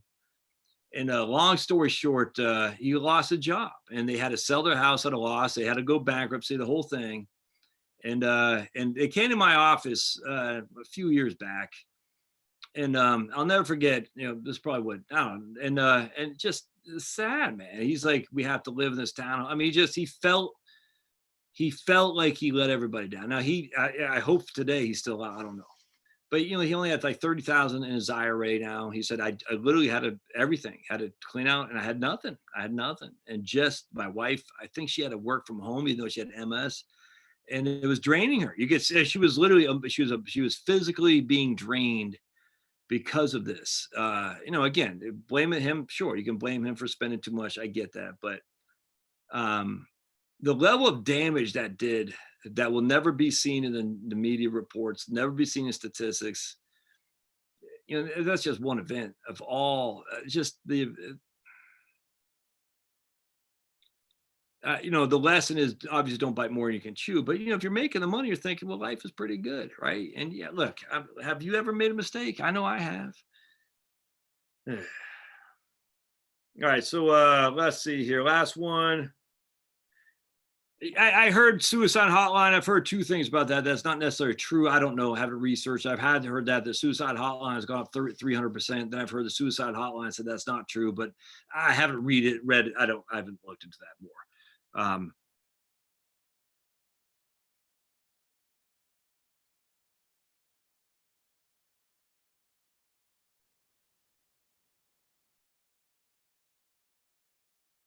Cody says I need to insulate and drywall behind me. Carl, the Imperial College, that is just funny because the guy say, I don't now say 500,000, I say less than 20,000 But he puts this caveat, because we're in lockdown. I said, how convenient. So tails or heads you win, tails I lose for that guy. So no matter what, he can never be proven wrong. Anyway, all right, I'm done.